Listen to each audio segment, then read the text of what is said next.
from writer-director Rian Johnson. The Holy Grail. A perfectly impossible crime. Wake Up Dead Man has critics singing its praises. God help me. Anything else? It's a deliciously entertaining mystery. That's nice. It's certified fresh. It's a miracle. Okay, you're freaking me out now. It's the best Knives Out movie yet. This case is solvable, right? Oh, you'll see. It's fun. Wake Up Dead Man, a Knives Out mystery starring Daniel Craig. Now played in select theaters on Netflix December 12th. Rated PG-13. Everyone wants the Emirates NBA Cup. And things are heating up. 30 teams started. Bang! But only 8 have advanced to the single elimination knockout rounds. To survive, they'll have to be hungry, relentless, ruthless. Are you kidding me? They all want the cup, but only one team can claim it. Who will capture the cup? Emirates NBA Cup knockout rounds begin December 9th on Prime. This is Another Side of Midnight with TJ McCormack. Now to the Bernard McGurk studios of 77 WABC. Here's TJ McCormack.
All right. Good morning, family. Hello there. TJ McCormack here on Another Side of Midnight here on the Red Apple Audio Networks, coming to you from the studios of 77 WABC. Thanks in advance to Tony and Bill for looking after me this morning.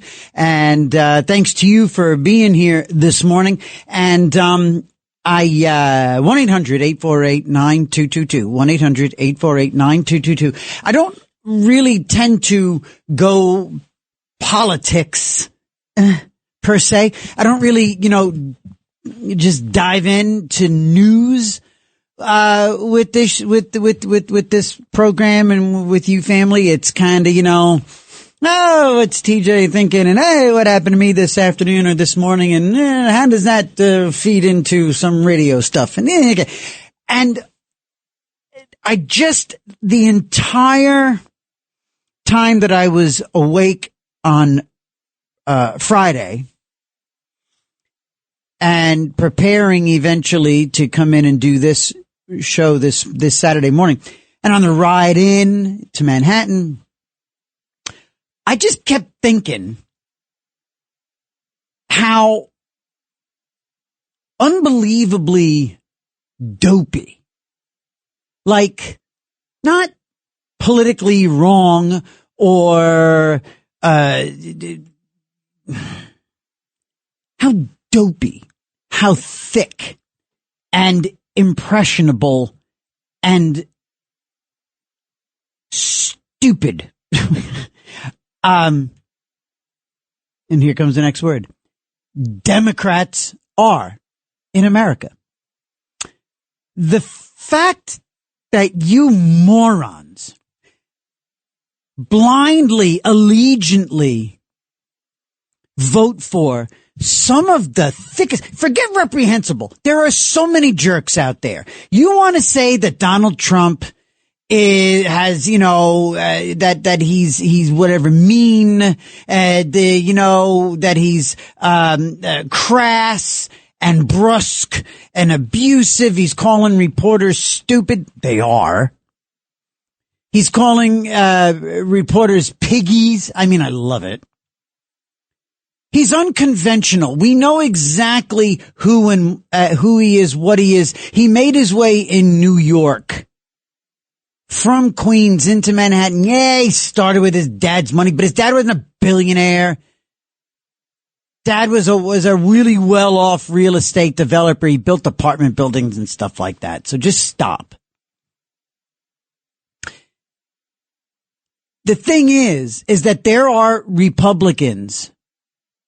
There has been so much infighting on the Republican side. There are Republicans that I encountered over the course of, I do some consulting. I do some Republican consulting and conservative consult for politicians and elected officials. And over the last couple of elections, ever since Trump emerged, there has been a regular presence of never Trumpers and oh my God, Trumpers. And I'm disgusted with Trumpers and in the Republican Party. And look, where did Matt Gaetz go? There's George Santos. Marjorie Taylor Greene. There's detractors, there's supporters. My congressman and a friend and a former colleague, Mike Lawler. He's Rhino Mike. He's MAGA Mike. He's in bed with Trump. He doesn't think for himself. He's great. He gets it done. He's magnanimous. He's too bipartisan. There is so much intellectual honesty. You cannot swing a dead cat in Washington without hitting a Republican who thinks for themselves.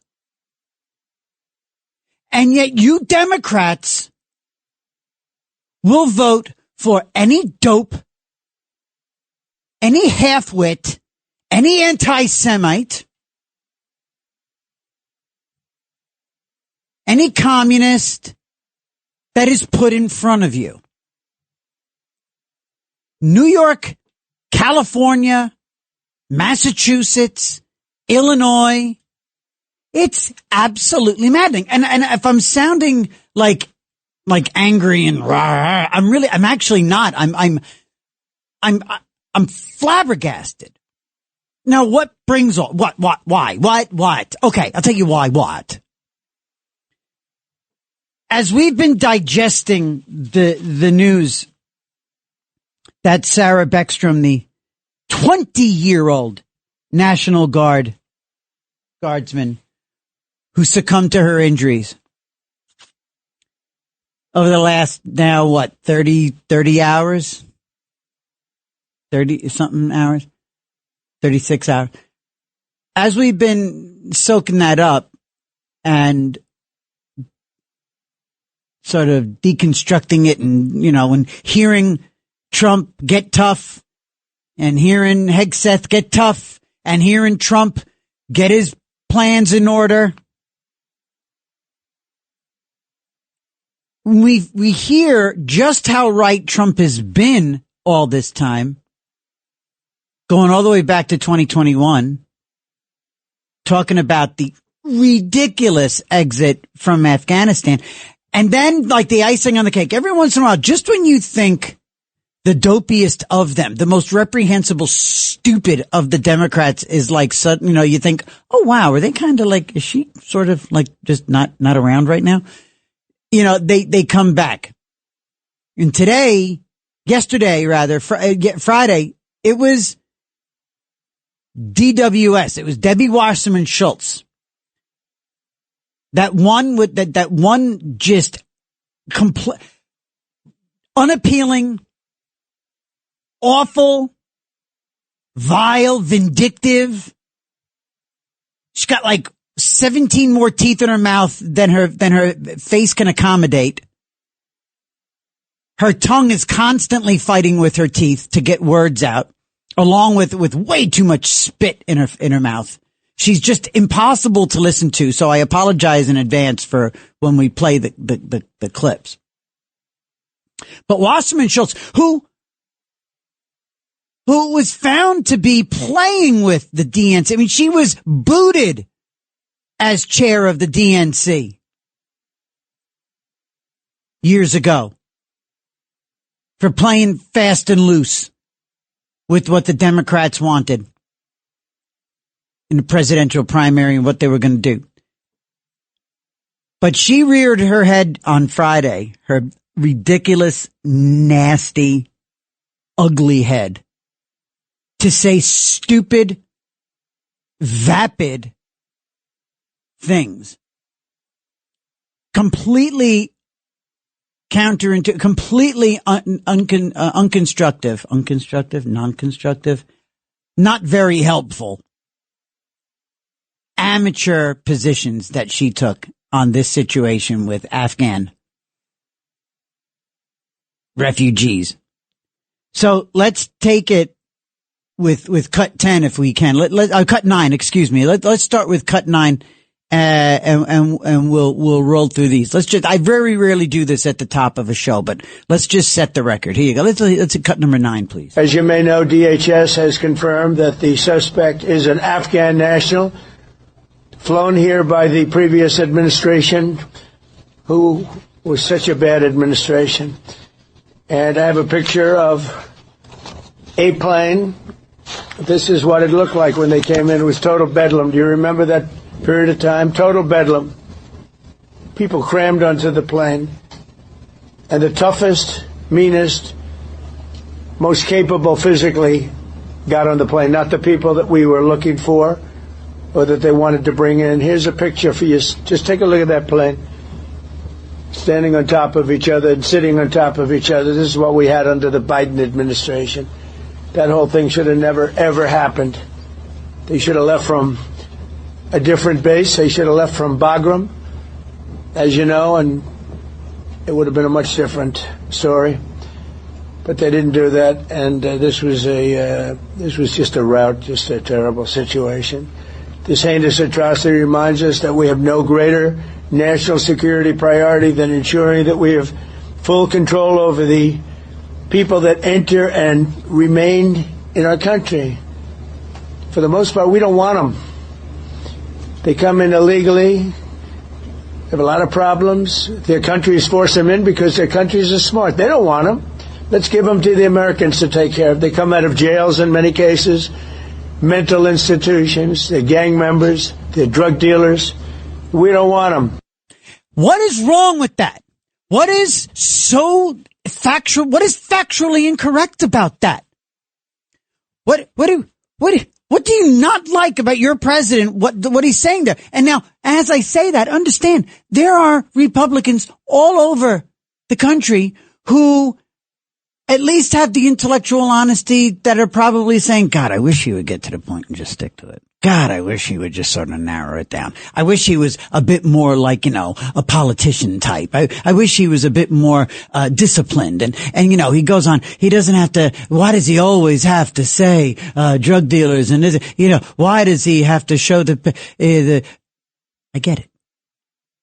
And that dissent, that intellectual honesty is completely missing on the other side. When is the last time you heard a Democrat speak out against the absolute dimwit, dolt embarrassment that is Jasmine Crockett? Talking about people who talking about elected officials who need to be, knocked upside the head, and calling a paraplegic Governor Hot Wheels, man in a wheelchair.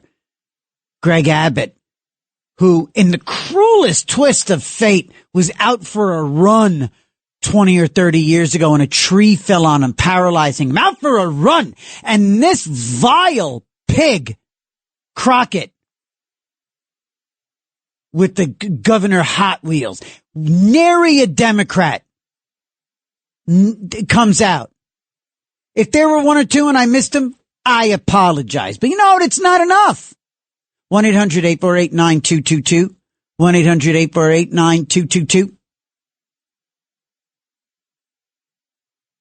But really, man, just absolutely an embarrassment.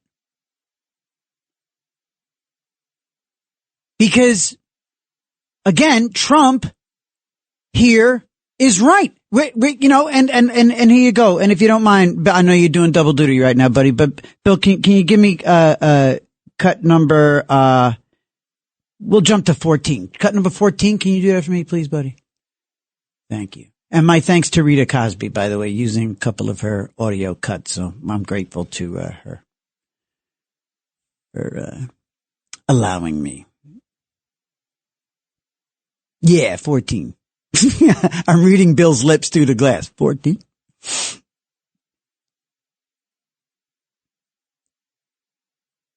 Or we could, I don't know, is it, if you got, you know what, you can actually do, if you see 11 and hit me with 11. All right, go, baby. Would an individual have flown across the country Here's Washington to target law enforcement officers in Washington, D.C.? This idiot. Listen to this moron. I mean, the answer is likely no. So why wasn't the president's first thought, wow, maybe I should reconsider deploying military troops in the nation's capital or in any city, particularly not when they haven't coordinated closely with the leadership of these cities? You see?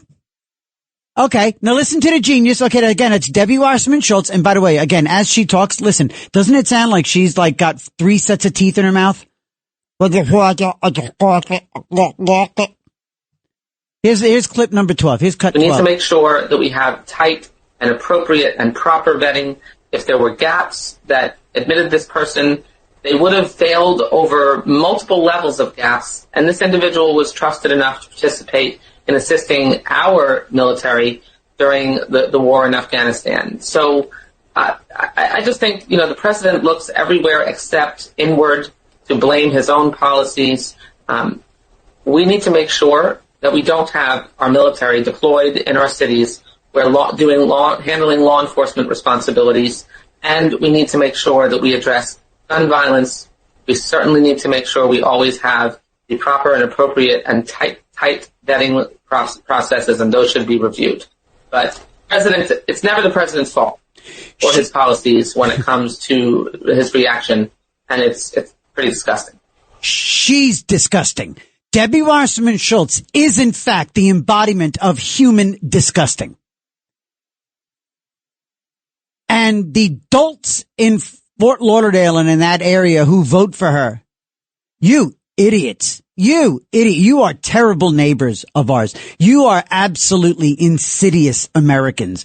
I mean, shame on you. Because you know what? The reason, you know why, just as a reminder, the reason that he deployed, and he is totally within his rights, the reason, Washington DC is a city under federal control. He is absolutely, completely within his rights to deploy the National Guard there. You don't think there's not 8,000 judges in this country ready to stop every single thing he wants to do? Yeah. they would have stopped this. Okay. And the general consensus, including from Mayor Bowers down there, Muriel, who said that, look, I mean, she warmed up to it real quick. As soon as those numbers dropped, violent crime dropped precipitously. Carjackings. Washington, D.C. was to carjackings what L.A. is to car chases. Like, I don't know what it is about D.C. and carjackings, but boy, oh boy, it's like, that's where you go. You want to get rid of your car? I got a jacked up car that I'm looking to get rid of. If I could get it down to D.C., man. Well, not anymore because they stopped. But to hear that dope, Wasserman Schultz, talking about, giving some lip service to the vetting process. She pays a little bit of lip service, like she can afford any lip that's not trying to wrap around that massive gob of teeth of hers. But for her, she pays that lip service to the vetting process, and then she just goes and assails something that's one of the most common sense things any president has ever done. In terms of, and he did it for all the right reasons. He said, look, I'm back in Washington. People are getting carjacked. People are getting murdered. Those two beautiful young lives. What precipitated this move to send in the Guard into Washington? One of the things was the assassination of two beautiful young Jewish lives, two young beautiful people, to be wed in Israel, two young workers at the Israeli embassy. And where was Debbie Wasserman Schultz, a Jewish representative? Where was Wasserman Schultz on that? I was going to say she whistling Dixie, but I doubt she can whistle as she contends with those massive teeth of hers. Whistle while you work, Debbie. I'm trying. God, I hate her. I hate her. And what else? Carjackings. One of the guys from Trump's Doge team. Tell you what, you want to get Trump's attention? You want to get Trump to move? Hurt young people. This guy has got, I tell you, man, the young couple murdered, his young staffer from Doge. I don't like his nickname. I think it's kind of gross to say his nickname, but it was a little anatomical joke. This guy who was on the Musk's Doge team, young kid, bloodied in a carjacking. And between that and the fact that Washington had just become like a little mini San Francisco. I mean, you ask anybody, you take the train into what used to be a glorious Union Station in Washington, and you come out and like Union Station is just so perfectly placed. You come out and you're like right there, a brisk little walk to Capitol Hill, and it's this wonderful vista of the town. It's kind of, if I remember correctly, it's a little bit raised. It's right there. Perfect, gorgeous. It became a homeless encampment. And crazy, dangerous people all over the place.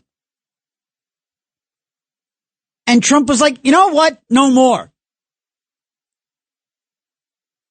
And now we've got a 20-year-old National Guardsman. Sarah is dead. And her colleague, her comrade, pretty sure his name is Andrew Wolf, forgive me. He's fighting for his life. And you Democrats will keep voting for. I get it. 1-800-848-9222. I get it. I understand progressivism. And I understand when you feel like you're on the side of the angels. I understand seeing a bigger role for government, believing that government with its collective buying power and its collective, the weight of a government can serve the people. I get it on a very elementary level and a very street level, on a very pedestrian. I understand why Democrats are Democrats. And yes, I wish Republicans would kind of stick to just sort of being Republican. And I tell you, again, here's Trump finally following through. I mean, decades and decades of Republicans had been running on cutting back, if not eliminating, the Department of Education. Just this massive sponge of money. This, almost like a black hole for tax dollars. And lo and behold, here he comes and he says, you know what? I mean, we may not get it completely eliminated, but we're going to look at it. I'm going to make Linda McMahon the secretary. We're going to look at this and we're going to aim to shut it down. But if we just get close and knock it down and let this money, because mainly what they do is collect money and send it to the states. Let's send the money directly to the states and get rid of this bloat. So again, I get that stuff. My problem is it's the Democrats that you're willing to just blindly support. I live in Westchester County, just outside of Manhattan. And when I tell you that genuinely, it's basically a 3-1 county, Democrat to Republican.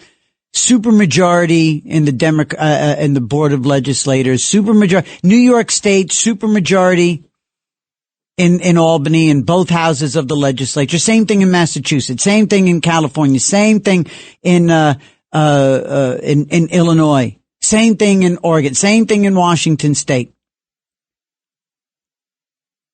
And even with that supermajority, you still, some of the stupidest, some of the most stupid elected officials I have ever encountered who do terrible things in their constituencies to their constituents. And they thrive in their elected office simply because there is a D after their name. And just like that old saying about an indictment, you can elect a ham sandwich if it's a Democrat in any of these states. I mean, dopey. And these days, what are Democrats rooting for? What are they standing for now? Are they standing for the little guy? Are they standing for American small businesses no. That entire government shutdown was all about healthcare for illegals. Healthcare for people who are here illegally. That was all about more social safety net for people who don't even pay into the system, who are in a state of breaking the law. Not looking after you. 1-800-848-9222. 1-800-848-9222. Can't Democrats just be Democrats? Republicans, I think, are doing their best to be Republicans. All right, it's 32 minutes past the hour. We shall take a break. When we come back, your calls, 1-800-848-9222. It's Another Side of Midnight with me, TJ McCormack, on the Red Apple Audio Networks. It's Another Side of Midnight. Political humorist TJ McCormack. Now, to the Bernard McGurk studios of 77 WABC. Here's TJ McCormack.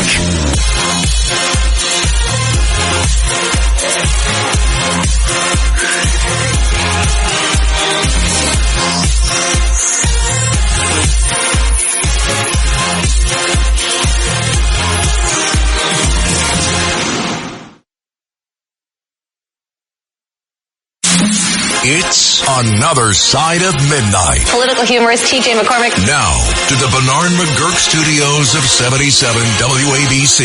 Here's TJ McCormack.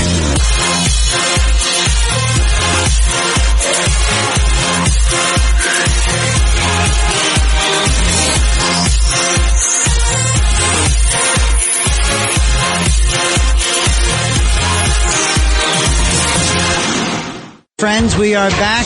Thank you, Tone. Good stuff, baby. And it's 36 minutes past the hour. I mean, I'm talking about dopey Democrats and the dopey Democrats that elect them. And I mean, I'm living in a state that just in no particular order. In no particular order, this is here in New York, and look, in California, entire neighborhoods and towns were burned down in the last calendar year. Like, literally, the Pacific Palisades went up in smoke. Malibu went up in smoke. Los Angeles was alight with fire. And the mayor was in Ghana for a wedding. She was Ghanasville. The dopey governor's walking around, preening like a peacock, making excuses. And the two, if he wasn't term limited, Gavin Newsom, who came into office with a massive budget surplus, is leaving with a massive budget deficit. And that dope, that empty suit, that Karen Bass, you take one look at that woman with her dopey smile. I mean, vacant. You look at her, into her eyes, vacant. You know nobody's there. You know it. She had no excuse. She was thrown into a corner by Trump talking about rebuilding these houses, get rid of the permit process, get those guys in there, get the demo going, let these people rebuild. Yes, we will. Yes, we will. What's happened? Zippity do nothing, nada. Nothing's happening there. And so here, just based on my personal experience here, okay, in New York, and if this rings a bell anywhere where you're listening around the country, 1-800-848-9222. And again, in no particular order, this is just, I'll throw this Democrat spaghetti against the wall. And in New York State, again, every single statewide office is a Democrat. Every committee and commission is populated by appointees by the dopey Democrat governor, Hochul, another vapid, vacant vessel. Okay? Appointed by her and approved by the dummies in the Assembly and the Senate. We have it here in New York State. We have an Assembly and a Senate. It's just like the House and the Senate in Washington, the co-equal branches, all that stuff. And so in this state, we've got, again, over the last few years, we're shutting down nuclear power plants where entire regions, for no reason, with no plan. By the way, shut down a nuclear power plant because a couple of special interest groups said we don't want the power plant anymore. So they come in, it was Cuomo, comes in and shuts it down with no plan, removing 25% of the electricity for a big region right here, all surrounding New York City, for example, okay? They knock out 25% of the electricity with no plan to replace it. That's clean. They eventually, and by the way, it was a bunch of environmental lunatics who were demanding the shutdown of that clean energy, clean nuclear energy. And what did they do? First of all, they didn't replace that whole 25%, but what little bit of electricity they had been able to claw back has been coming from, get ready, yes, fossil fuels, natural gas, coal plants all around the state, and they're like wiring that electricity into this region. What else did they do? Bail reform. Knocking down bail reform, turning police stations and judges in jail, courts and jails into revolving doors. With no cash bail. Criminals, violent criminals are turned out. People getting 2/3 of the 90% of these criminals, these miscreants on subways and on sidewalks here in New York. You read about it literally every single day. They've got rap sheets. 30, 40, 70 arrests. It happens in Illinois. It happens in Massachusetts. It happens in California. And the people that do this to them, and again, if you live in one of those states, you live in New York, you live in California, you live in Massachusetts, something that you don't like about your state, something that's not good about your way of life is completely 100% the fault of a Democrat. There's nobody else, no other party to point to. They are in control. And you know what? They want you dumb. And they want you broke. It's one thing to have that conviction that government is good. It's one thing to have that. And again, I understand it. I can see the logic. And I think it's noble to have a conviction that you want to help people. And if you really, honestly, earnestly, genuinely believe that the best way to do it is to use the buying power and the collective wisdom and punch and strength of a government, I get where you can be that way and think that way. But doing it in an insidious way by releasing the hounds of criminals, turning them out to upend society, which is what bail reform did to New York State. Again, Andrew Cuomo. And by the way, that loss of energy. Now New York State sits here with people trying desperately to pay their electric bills. And here we come another winter where there's going to be a lot of people broke ass because they can't pay for their electricity, for their heat. But yeah, there's the other insidious way that they want to ensure that the government maintains control in places like New York, Massachusetts, Illinois, California. They want you dumb and they want you broke. New York, I every time I go by, it's amazing. It's amazing to see all the legal weed dispensaries. And to know that it was rolled out with no plan. And I get it. I get the idea of cannabis and marijuana, whatever you want. I get it. I never had a problem with medical marijuana. I understand it works miracles. Cannabis oil and CBD and all that THC does wonders for people suffering through chemotherapy and people with seizures and even children. So I know there are miracles that can be turned from medical marijuana and its derivatives, but ever since weed has rolled out. And I get it for adults and I get it for people who are hardworking and, okay, if you're going to go have booze, it's just as dangerous or it's more dangerous, it's whatever, addicted. I get it. But more and more medical studies, because again, they did this legalizing of recreational marijuana with no plan. Still, I believe to this day, there is no feasible, reliable way to determine if someone is under the influence of marijuana while driving a car, other than they wrap their car around a telephone pole or kill a family of 3. So there's that. But they did it with no plan. They did it with no plan in terms of, they also put it out there, the legalized pot dispensaries. They screwed up the formula to determine distance between a dispensary and a school. Dopey Democrats. And that's because also in these supermajority situations, places where, like New York, Illinois, Massachusetts, California,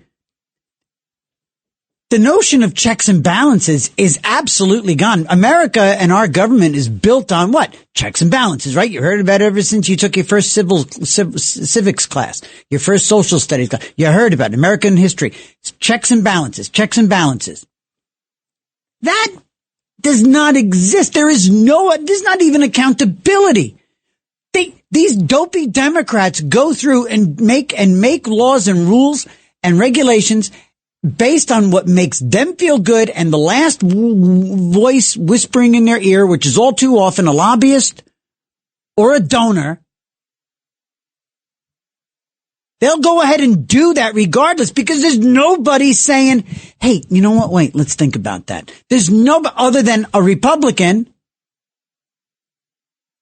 a Republican voice in a Democrat wilderness in a place like Albany or Sacramento, or is it Springfield? Is that the capital of Massachusetts? Whatever.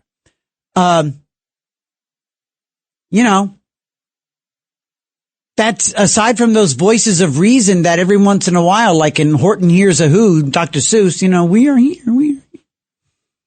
We shouldn't do this. And it doesn't go in it, and it just, some of the most reprehensible, stupid. What followed legal weed here in New York State? Legalized mobile gambling. Legalized mobile gambling, which has, so now it's on phones. Basically, take that heroin-like addiction and just give these people not a needle, but just an IV drip that they can walk around with. Put the gambling in their pocket. Dopey New York. Dumb and broke. All right. I got to take a quick break. I see you all there. We're going to come back. Absolutely jump on the phones. 47 minutes past the hour. 1-800-848-9222. It's Another Side of Midnight with me, TJ, on the Red Apple Audio Networks. All night long. This is Another Side of Midnight with TJ McCormack. 77 WABC.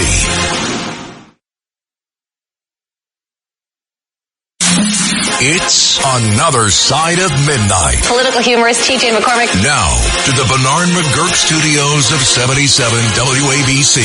Here's TJ McCormack.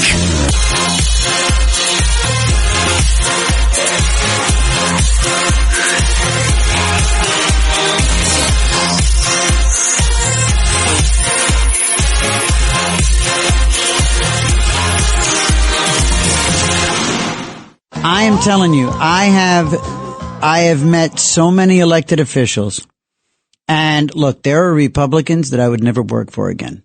There are Republicans who have absolutely stabbed their constituents in the back, and I've seen it right before my eyes. I have seen Republicans chicken out. I have seen Republicans do the wrong thing, and I either would vote against them, I'd support a primary against them, I certainly wouldn't work for them. There's two that I can name right now, and I won't, but because they're not in office anymore. But if they ever, one's in office, so there's three. And I wouldn't work for them. I wouldn't do it. Let's get over to Silas, line 1. Good morning. Welcome to the show. Thanks for hanging in there, Silas. Yeah. Hi, buddy. As far as the dopey Democrats, why is it me and you can see how corrupt they are? I know. But yet other people can't. I know. One, because the enemies of this country have got one almost insurmountable weapon against us, and that's stupidity and greed. Yep. And it's hard to overcome. Yeah. I wouldn't have voted for Cuomo for any reason, because he's still a part of the Democrat Party. If this country doesn't get off the plantation, get rid of them, then we're still in trouble. We've seen, like you said, every stupid thing that they've done is from a Democrat. Why would you close down a plant. You should have been building small nuclear plants all around. Mm-hmm. And then they also do not like America. No. There are good billionaires, Donald Trump. There are good billionaires, John Catsimatidis. And then there are evil ones who want to take us down. Yep. So we've got all of those things that we're fighting against. Now you take, why is it there are Republicans who are making a fortune on insider trading, but they don't hate the country. Right. Look at Mikey Francese. You want to go to the Made Men? He was making money. Right.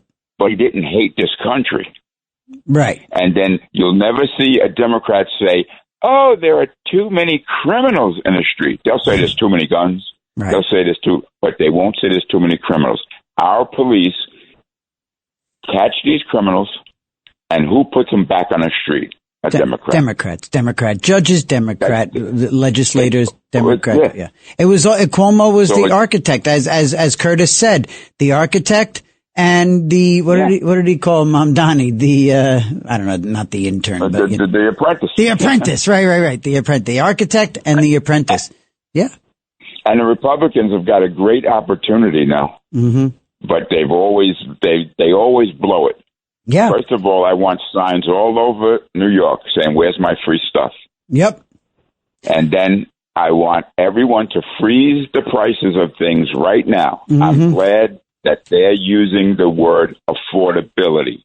Right. Because nothing will go down in price. Your rent's not going to go down. Nope. Your taxes are not going to go down. Nope. Your groceries. Price of food may go down a little because... Well, because market value, right? $2 a gallon, and that's all the entire other. Silas, let me jump over to Tony real quick. Tony in Clifton. Good morning.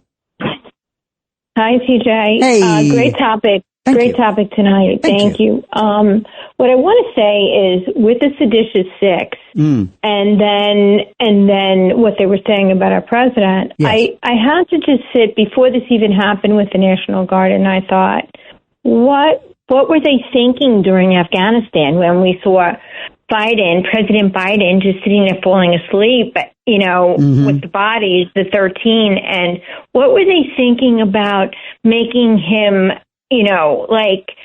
questioning him? There was no questioning of him. Nope. There's nothing happened to him, and yet for President Trump, so their rhetoric is just so ridiculous. And any of us who work in a workplace environment who speak like they do would lose our jobs. So they've got it made. No one has really, the speaker doesn't question them. Senator Thune doesn't question them. For some reason, it's all being controlled right now. I don't know why, but it is. Maybe, and yet, I tell you what, I wonder if maybe because it really is sedition. I wonder, you know what I mean? If it would actually stick and it would, I wonder if they're like, boy, we just cannot afford to have, a trial for sedition in this country right now. Maybe that's why. Maybe they're scared to follow it through.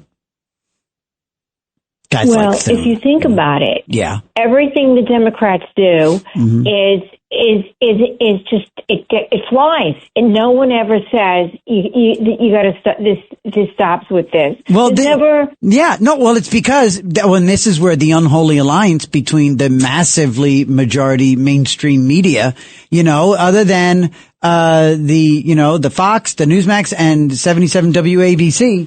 And a few other stragglers out there and a couple of podcasts, except for us, talk about Horton Hears a Who, except for us, it's that monolith mainstream media that carries the message and drives the narrative of the Democrats. Right. And it's people like Tony and Silas and TJ and, thank God, Sid Rosenberg and Mr. Catsimatidis and the other big booming voices here at 77 WABC and on the Red Apple Audio Networks, fighting a good fight.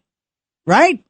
And, that's all we can do, lady. And I think the common sense stuff is going to win. It's got to win. It's got to win. And what Trump is doing now, putting a moratorium on bringing, I love it. I love it. The blanket statement about stopping the immigration from third world countries, let it be a broad definition, right? Let it be casting a big wide net without any particulars. Do it because it's what's right. And ultimately America will be better for it. Tony, I love when you call in. Thank you so much.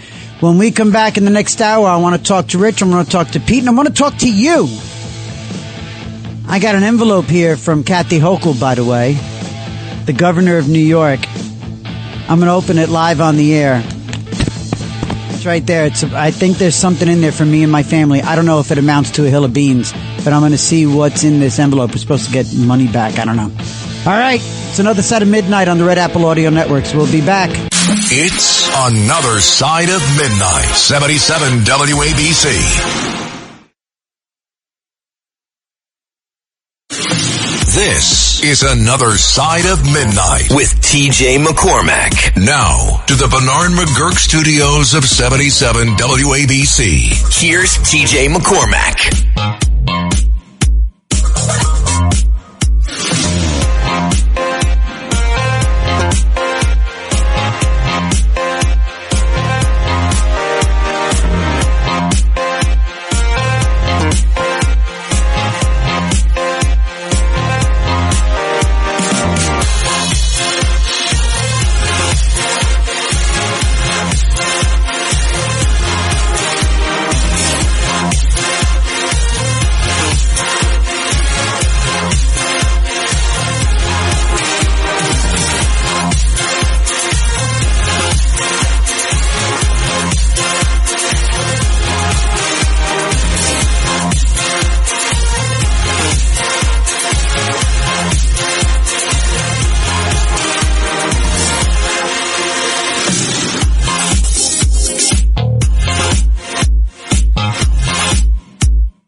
Good morning, then, my friends. Hello, family. It is the early morning crew here on another side of midnight all around the United States and the world. 77 WABC studios here in New York, and on the Red Apple Audio Networks and globally on WABCradio.com. So welcome one and all. And in the first hour, it was really just calling it like I see it. And I don't often go like straight into political or party stuff, or like I eventually get there, but I tend to not go. But this morning, I just hearing Debbie Wasserman Schultz ramble on about, Trump says in the wake of the passing of the National Guardsman, God rest her soul, Sarah Beckstrom, 20 years old, from West Virginia. In the wake of that, Trump says some really common sense, straightforward stuff. We're going to stop. We're going to put a moratorium on this. We're going to take a look at all these unvetted, 90,000 of them that came from Afghanistan alone. So you know what? Third world migration, we're tapping the brakes. Oh, that's hateful. And Wasserman Schultz says, well, shouldn't we do, it's never the president's fault. You have to look at his policies. The reason basically what she's saying is the reason that young woman is dead is because Trump shouldn't have put the troops there in the first place. His fault for deciding to stop crime that the Democrat mayor of Washington, D.C. was ill-equipped and totally decided and totally against fixing. Here's the difference. Democrats need problems. Democrats need social ills. Democrats need poor people. Democrats need drug addicts. Democrats need criminals on the street. Democrats need broken families. Democrats need reliance on the government. Democrats need problems. Democrats need it. Democrats need you to need them. They don't like bootstraps. They don't like a business to just run free of regulation. And yes, there's a role for regulation. And yes, there's a role for taxes. And yes, you have to maintain a social safety net. Yes, yes. But in a state like New York, where they want you dumb and broke, and they want you in danger, and they want your vote. So what do? They build NYCHA housing. New York City, New York State, the worst, most creepy, least efficient, least effective landlords in all the land. It's 30 degrees in New York City this morning. And without a doubt, at some point in the next day or two, we're going to see a story on local news here in New York about families in New York State, New York City Housing Authority, NYCHA, New York City Housing Authority projects. We're going to see stories about people who live in those housing projects without heat and hot water. We're going to see it. And when we go and when reporters go to cover it, they're going to go into an apartment, and on the local news, New Yorkers are going to see apartments with rats, with roaches, with broken walls, with plaster, with paint, with lead paint issues, with mold issues, no heat, no hot water. We're going to see it. It's going to be right in our face, and it's going to be the fault of New York City. It's going to be the fault of Democrats, and it's going to be the fault of the Democrats who elected them. Because as was said in the first hour by Silas and by Tony, the Democrats don't actually care. They don't care. They really actually don't care. Because if they did care, they wouldn't enact the stupid, dangerous policies and laws that they do. For example, it's a sanctuary state with sanctuary policies. They take $5, $6, $7 billion of taxpayer money and give it to illegals in the form of hotel rooms, debit cards, cell phones, and food. And that's not talking points. That's not me being a Republican. That's not me being some sort of stick in the mud conservative. That's a true fact. Okay? And who And now don't forget, let's just break this down. I'm not reinventing the wheel, and I'm certainly no genius like Mark Levin. I'm not a big, intellectual. I'm not, but this is the way we can all look at this, and it just backs up what I'm saying. The Democrats clearly and consistently love to peddle the notion that they are the party and the people who are therefore the little guy, and whichever form of little guy that takes in that particular conversation. It could be the immigrant. It could be the asylum seeker. It could be a woman. It could be a transgender. It could be whichever little micro niche constituency they claim to advocate for. Almost invariably, every single policy and law that they enact will have a deleterious effect, a disproportionately negative impact on those people, like bail reform. Bail reform. Cashless bail in New York State was sold as some sort of civil rights step forward, some sort of social justice. Well, this party that's supposedly the party for women and the party for poor and minority and vulnerable communities, it's women and poor and minority vulnerable communities that are directly negatively impacted disproportionately by cashless bail. Because cashless bail, when domestic abuser, big bruiser with his wife beater t-shirt, right? They're the ones who gave it that name. An animal beats his wife. Cops come, take him down to the station. He tips out the back door of the jail a couple hours later. Where's he going? Is he going to honor the order of protection, if there even is one? Where's he going when he leaves the jail? He's going right back home where the woman, the victim of the domestic abuse, is cowering in a corner, holding her kids closely in a closet somewhere, hoping that that animal doesn't get into the house. And also in New York State, she probably doesn't have the ability to protect herself with a handgun.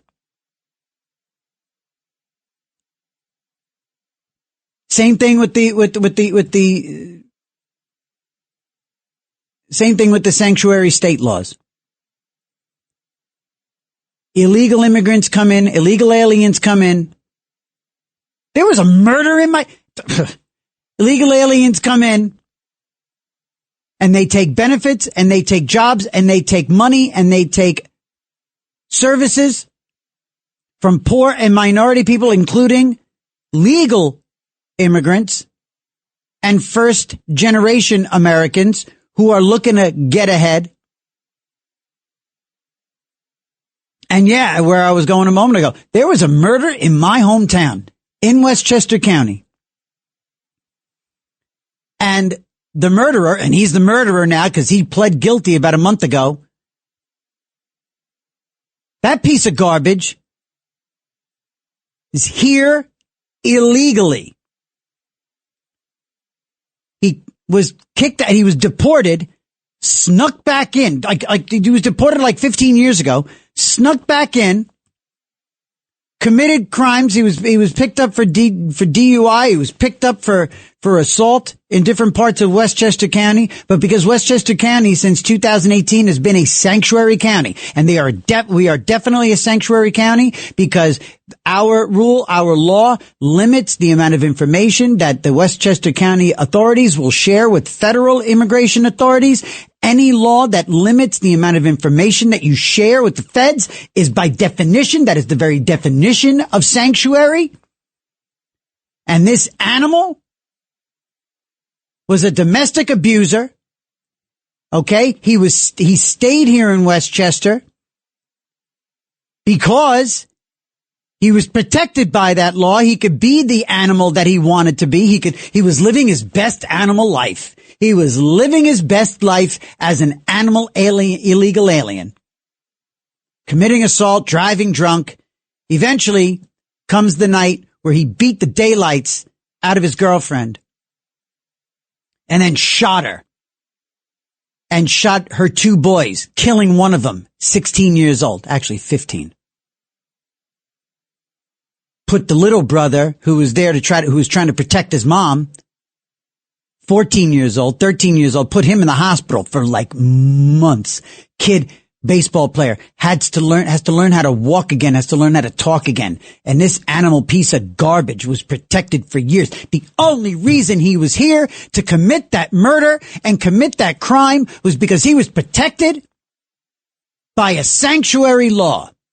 And that sanctuary law is protected by a dopey Democrat governor and a dopey Democrat county executive and a dopey Democrat legislature and a dopey Democrat board of legislators and every other dopey Democrat that supported that law. God forbid. What a shame. So that's that.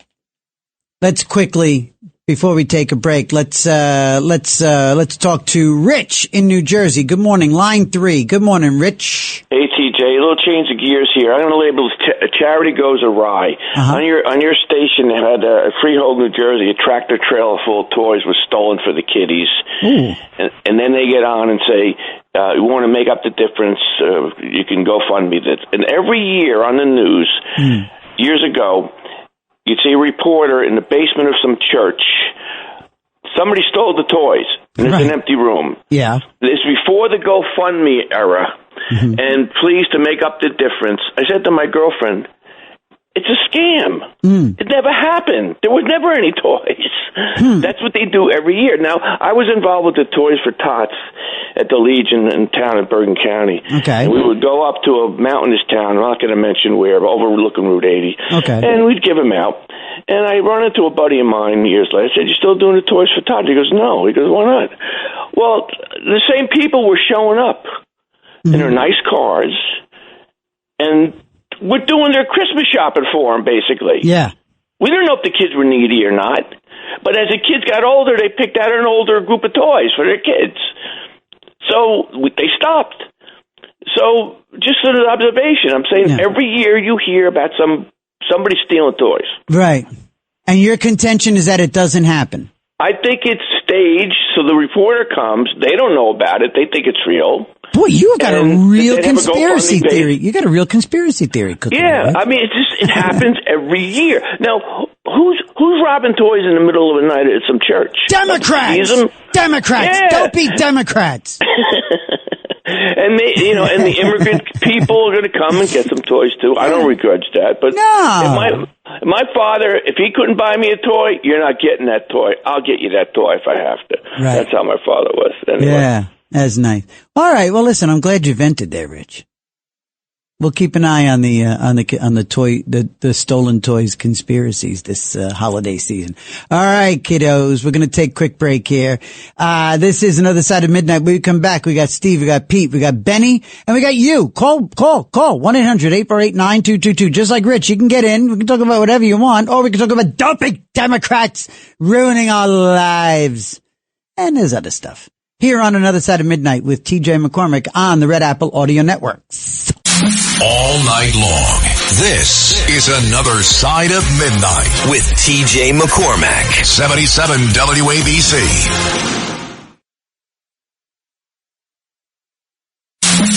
It's Another Side of Midnight. Political humorist TJ McCormack. Now, to the Bernard McGurk studios of 77 WABC. Here's TJ McCormack.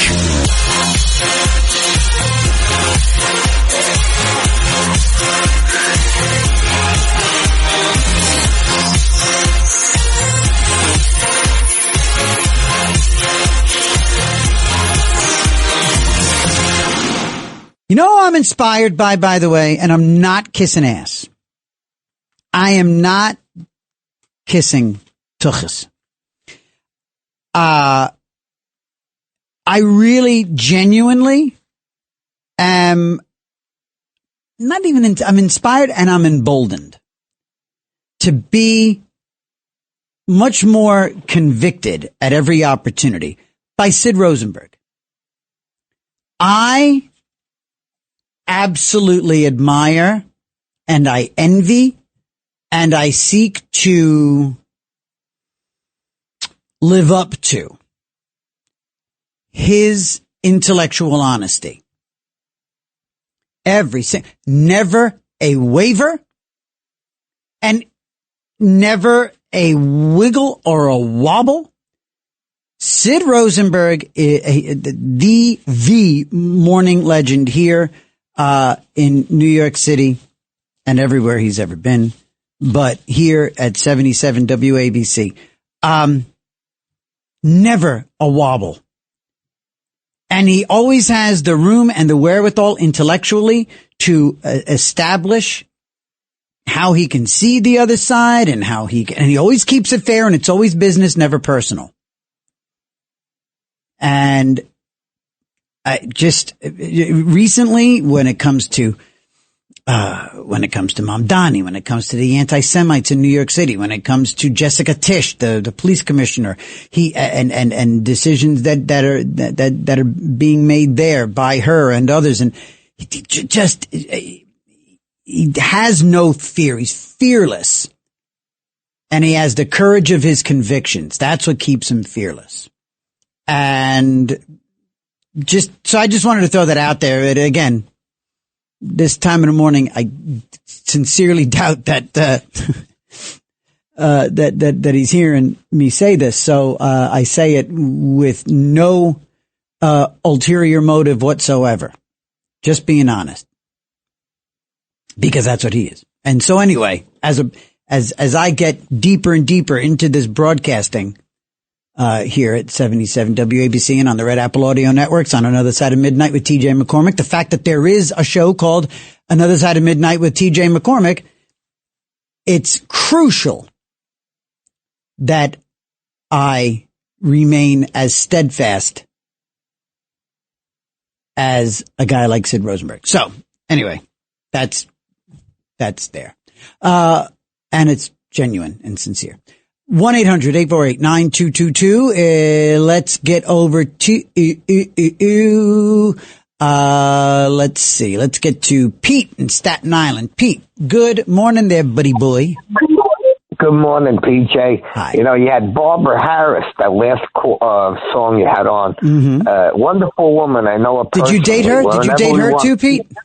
No, I didn't, but she was married to what's his name? Tina Turner's husband, Ike Turner's brother. Oh. She's still married to him. And they are, whenever we have a benefit to raise a charity or anything, they are right there. And at the end of the night, they donate half of their money to the charity, which I have to put out on the air. They are very kind people. Mm-hmm. My nephew does the same thing. He does like Elvis and, you know, different things, raised for, he did it for a couple of, soldiers that got wounded before Wounded Warriors even happened.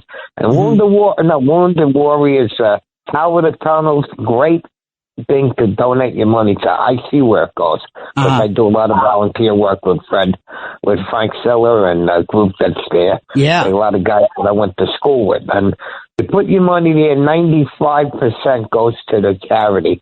Even more than that. There's very little overhead they have because it's all volunteer work. Mm-hmm. They make a big sacrifice. I see it happen, and I vouch for it. You know, total 100%. But the thing that I wanted to speak about, yes, sir, is I had an uncle that couldn't come over when he went to Elvis Island with my father from Italy. When they came over, they did it legally, but legally, not 100%. My dad was younger because when he came over, he said that he was 3 years older so that he could get a license so he could work, you know. Mm-hmm. But my father, when it came time to retire, he went to the Veterans Administration, told them what his real age is, what he didn't want to take anything that he wasn't entitled to. Right. And he actually paid the money back to quarters, and he retired, paying maybe $10,000-$20,000 of hard work that he made in that time, because $10,000-$20,000 today is like $150,000. Right. So, like I said, I'm proud of my dad that he did the right thing. He retired. It cost him money, but he loved this country.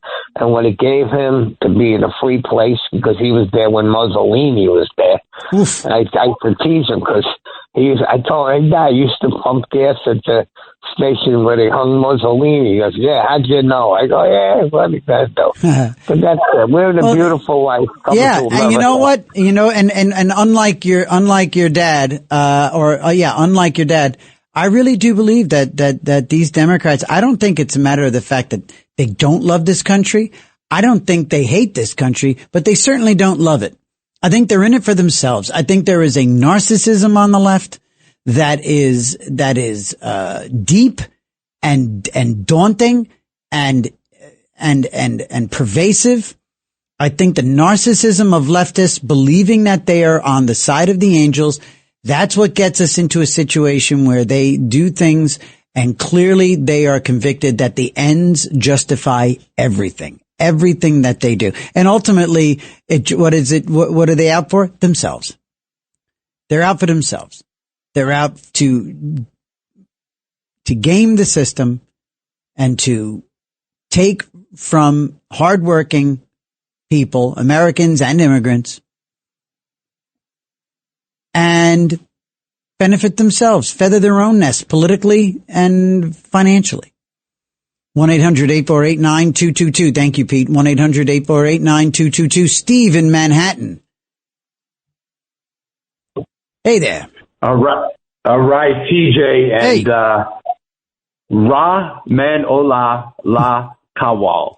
That is the guy who shot out with 2 National Guardsmen. I noticed nobody wants to say his name, and this is getting played out. I remember when Lincoln Riley, that beautiful girl in Georgia, was murdered. They wouldn't say the murderer's name. His name was Jose Ibarra. I will continuously say their names over and over again. The only name they say, and they go into a frenzy. Come on, all together now, the audience.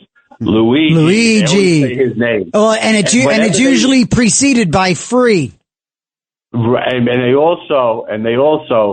Did you ever hear them describe where the gun came from? Like with Kennedy, they always say Italian, the Italian man. Whoever said the guy's gun that was used Wednesday, they tell you where it came from? Then I heard another guy talking about a mine that was used in Afghanistan, got taken off the black market. And again, they said the country supposedly where it came from. Right. And I'm not going to say what country, but the audience knows what it is. Yeah. This is just a bias against Italian Americans. But listen, you talk about the no bail, right? Yeah.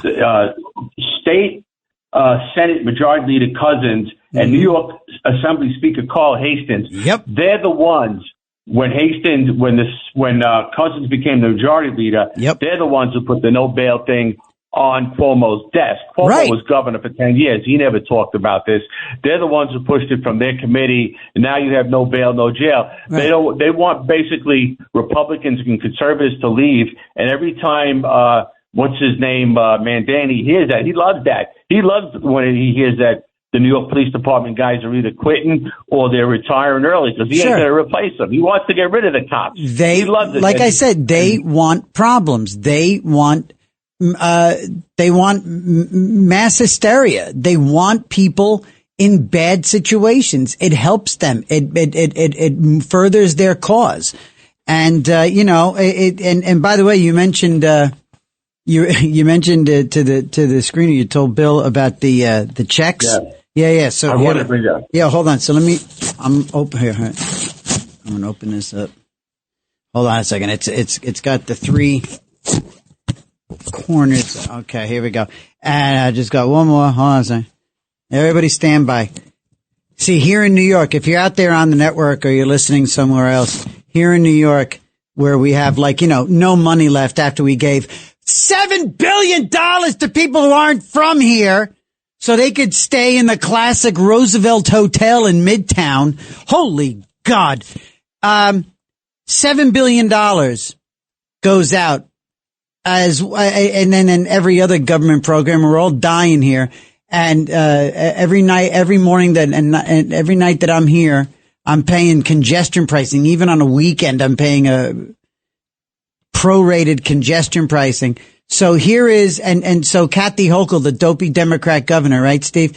She decides she's going to give out government rebate checks to make a difference as we are drowning in massive energy hikes, congestion pricing, trains are more expensive, gasoline taxes, fuel taxes in New York State are through the roof, government, business regulations. My wife's a small business owner. Payroll taxes are insidious. It is incredible. Here we go. I'm opening my taxpayer government relief check.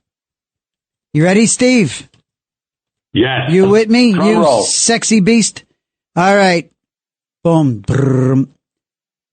$300. That is a fart in a hurricane. That right there is a burp in a wind tunnel. $300. That is gone before. Oh, it's gone. It's gone. This $300 is not going to it's not going to collect a moment in my bank account. This was spent in July. This $300 that I got from Kathy Hochul and her dopey Botox face. She can't move. The last time she raised her eyebrows was 2004 and it froze there. This is raising eyebrows, not hers, because they haven't dropped in 14 years. 300 measly, do nothing, help me with $0. It's insulting. Am I going to tear up the check? No. Was that? Hey, come on, Tony. You better not. I know I better not. I can't. I'd love to say, oh, I'm spending it, but it's spent, brother. It's gone, right, dude? I mean, it'd be nice to think, oh, I can do something with $300. 300. It was supposed to be. I heard 5. I heard 500. Where's my 2? Kathy Hochul owes me.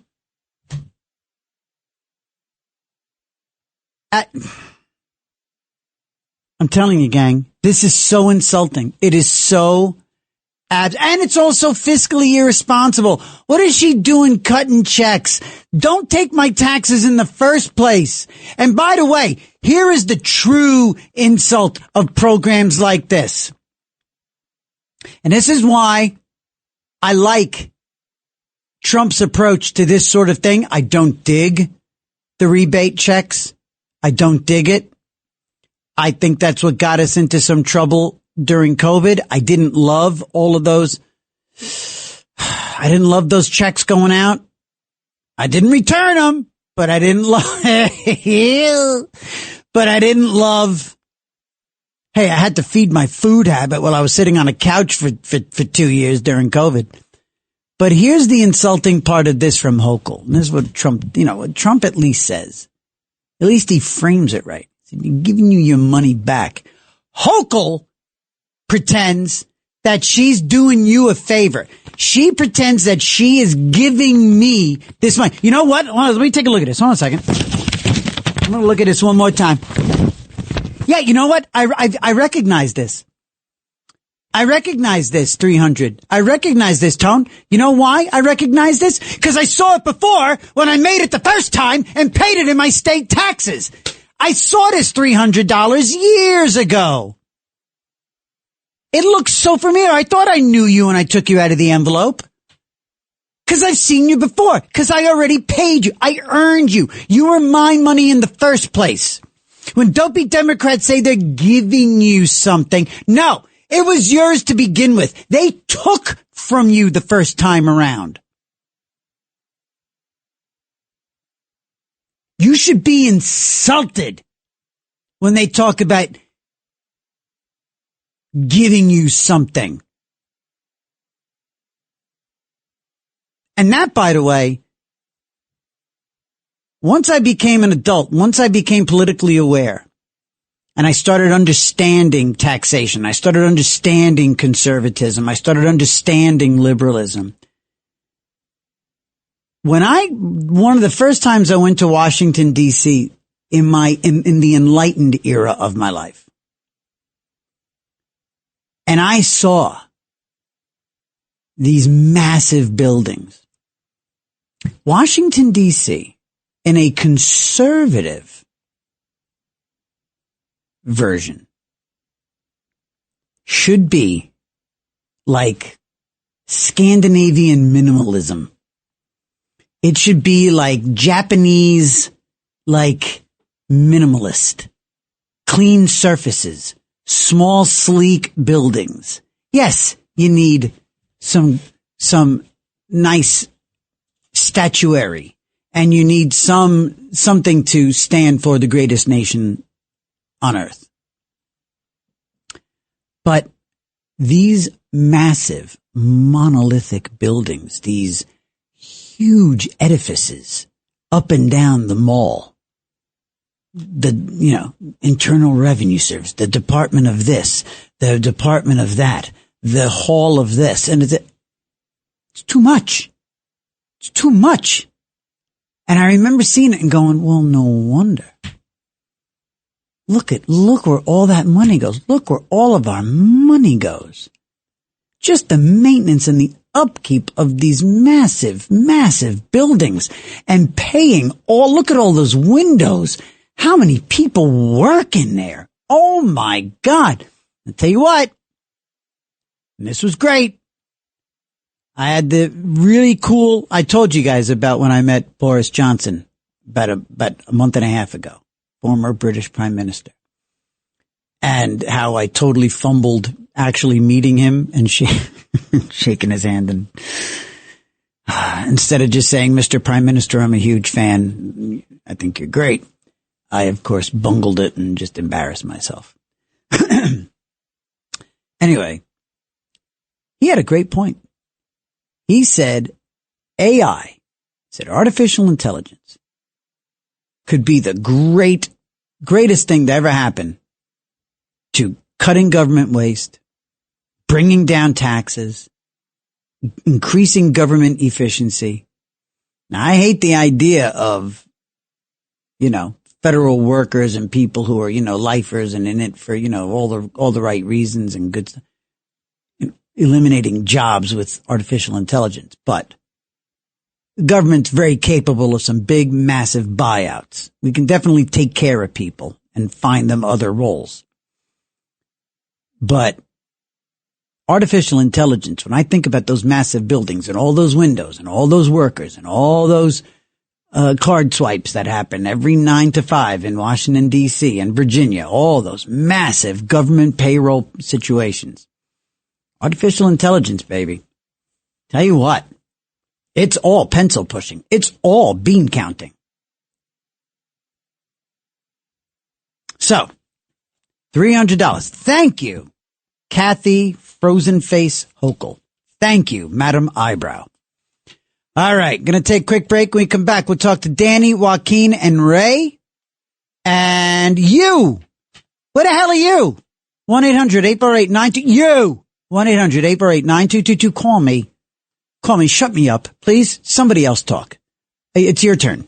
1-800-848-9222. And then when we get into the third hour, we will always take your calls on sobriety and addiction and depression and anxiety and all of those wonderful, happy things. It's Another Side of Midnight with me, TJ McCormack, on the Red Apple Audio Networks. We'll be right back. All night long, this is Another Side of Midnight with TJ McCormack, 77 WABC.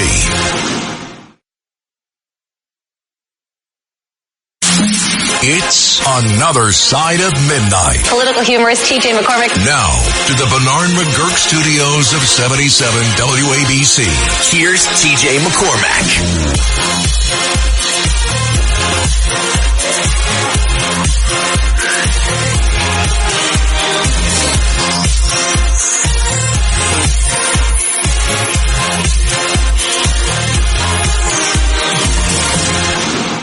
When you look at, when you're a small business owner and and the hoops that you have to jump through. My wife took such a leap to open a second dance school. She owns a dance academy, and she took such a leap of faith to open a second one this past summer. And it gets to the point where, and oh, here you go. So with the tax burden and with the regulations and with all that she has to do and has to pay to the state and the county in order to just do business, just to turn the lights on, she has to really seriously think about expansion. She has to really seriously think about how many people she can hire. And to my point earlier, here's the Democrat Party supposedly being the party of women, the party of youth, the party of minority and vulnerable and all that. My wife owns a dance school. Who do you think works, generally speaking, the vast majority of employees at dance academies, at dance schools? Women. Middle-aged women, older women, young women. Young women starting their careers. Young women who are looking to begin a career, maybe be a small business owner themselves. Young women who are contributing to the benefit and well-being of other young girls and young women and future young women. This is a cyclical thing. It's a gift that keeps on giving in the good sense. And so, as I said, the negative impact, the disproportionate negative impact that Democrat policies have on, in this case, women, the women that my wife would otherwise be employing at a much higher rate, and literally and otherwise, the higher rate of pay, if she could afford to pay. I know my wife. My wife would cut the biggest possible check, does cut the biggest possible check that she can for the women that work for her. And those checks would be bigger if she didn't have the tax and regulation burdens that she has. And if the landlords that she rents from didn't have to pass along to her and other tenants, all small businesses, all of the tax and regulation burdens that the state places on them, and so on, and so on, and so on. So the next time you hear a Republican talking about the burdens on small businesses, that's what I'm talking about. That's the difference. And when a restaurant can't keep up because the minimum wage is like exploded and a restaurant has to close, who's hurt? The servers, the chefs, the dishwashers, the cleaners, the staff. How many of them are immigrants? How many of them are young people? How many of them are vulnerable people? How many of them are people out of jail for the first time, getting a job in the food service industry because that's one of the trades that they study in jail? And now here's so-and-so working in the restaurant, finally getting a shot at life after doing his time. And that gets blown up on him because the restaurateur who did the good thing and got this guy a gig out of the big house, that's over. Thank a Democrat. Thank a Democrat. 1-800-848-9222. Let's talk to Danny in Tennessee. Ooh, interesting that I just happened to mention prison. Good morning, Danny in Tennessee. Hey, Tennessee ain't prison. Sounds like New York City might be prison here soon. Oh, yes, sir. Oh, yes, sir. Oh, shoot. That ain't what I called about. By the way, a little bit of business sense and a little bit of common sense would go a long ways in politics, wouldn't it? Yes, sir. Yes, that's expensive. The reason I called, I hope you give me a minute for this. This is hard to talk about. Sure. I'll try. I was just talking with my daughter. I'm going to go back to something you was talking about earlier, a bit ago. with the lax on crime and punishment and stuff like that. Certainly. Deaths and all that and stuff. And I was talking with my daughter. She's 36 years old. I was talking with her for a couple hours tonight. And we talk quite often and visit and stuff. And we always have. Of course, we're talking about her mom and stuff and everything. And you know, I remind her I love her mom dearly to this day. Always have, always will. And it gets me back when she was 3 years old. My daughter was 3 years old. And I was away on active duty. And I got set down, and I got called in and set down. I thought, what I do? I didn't do nothing wrong. I'm like, it was real solemn. I'm like, oh, man, what? These are my kids. They just staring at me. I said, these are my folks. I said, what? To your wife.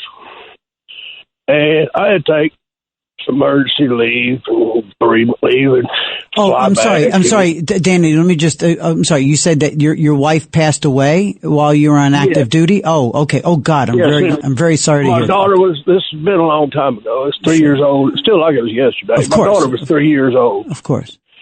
So I'm going to lead into it. It was tough, man. It was real tough. Still hurts today. Sure. But so my daughter's 36 now. She was 3 then, and of course I had to take try to arrange, get flights and stuff, get emergency leave and stuff, and fly back, bury her, and take care of things. And it was just ridiculous. Jumped through my butt, and then I had to hustle back and get back into things with the military. But I bring daughter back with me a couple of weeks later. It was a crazy time, but you know, we've always talked about her, the mom and stuff, and the guy, they called him. She was murdered. They couldn't prove. I got busted in the house. You know, she's beat like she got there was blood all over the place. She's beat with irons and dishes and pots and pans and everything. They couldn't prove the rape because she wasn't allowed to testify. So they just went with the murder thing. So they couldn't do that, but it's kind of obvious. I mean, anybody can figure that out. But she put up a fight, but she did her best. But it was horrible. The guy was really violent, right? Yeah, you know. Let me ask you, Danny. How do you put one foot in front of the other after that? I mean, you're a military man at the time, right? It was tough. I talked to the chaplain a little bit, but I was mainly talking to myself and talking to God myself directly. Let me fill you in on that. I thought she already lost. They caught the guy, but it's like, what's his deal now? Is he still in prison, or did he die yet? That's what I'm gonna lead to. Go ahead, buddy. But she, I got to get there quickly, though. I don't want to lose you at the top of the hour. I'm gonna try to. Yeah. Well, as far as that goes, it's like my daughter already lost her mom. Yeah. And she didn't need to lose me to prison to even the score. I understand. And that's okay. The only thing that kept me Gotcha. doing. However, here we go. Lax old crime, right? Yeah. This dude was a horrific crime and all that. I mean, it was brutal what he did. Right. And he got a 70-year sentence. 70? Okay. Lax on crime, Democrats in charge and being lax on things. They decided, well, we'll cut that in half, 35 years, okay? So he'd still be in for a couple more years. Well, guess what? They decided we're going to cut prisoners loose that committed nonviolent crimes. Now, how? I'd hate to see what they consider a violent crime. Because he got cut loose a year ago. Oh, he got cut loose a year ago. I'm sorry, Dan. Because it was a nonviolent crime.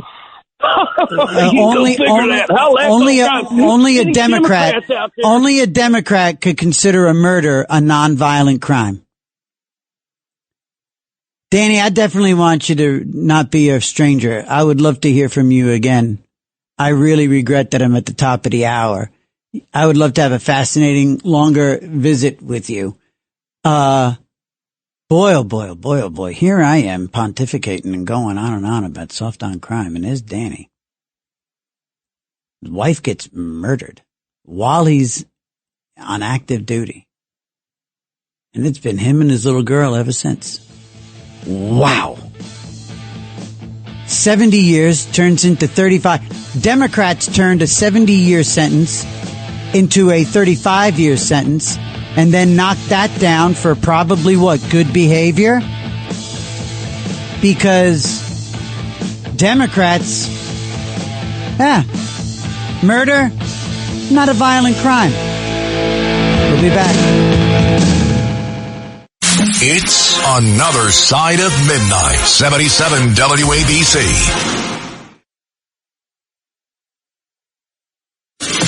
This is Another Side of Midnight with TJ McCormack. Now to the Bernard McGurk studios of 77 WABC. Here's TJ McCormack.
Good morning, family. Hello there once again. It's a Saturday morning here, 7 minutes past the hour on the Red Apple Audio Networks. My name is TJ McCormack. This is Another Side of Midnight, and 1-800-848-9222. That is the number, 1-800-848-9222. And I've been venting this morning. I've been really, and it's just calling it like it is.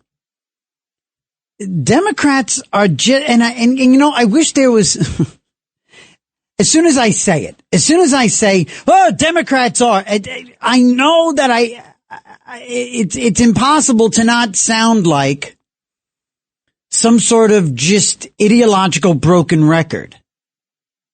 That it's once you say, well, damn Democrats are just, the tax and sped. Then you just sound like some, radio host from the Midwest who's trying to be Rush Limbaugh. And I'm not. I'm a radio host from New York who's trying to be like Rush Limbaugh.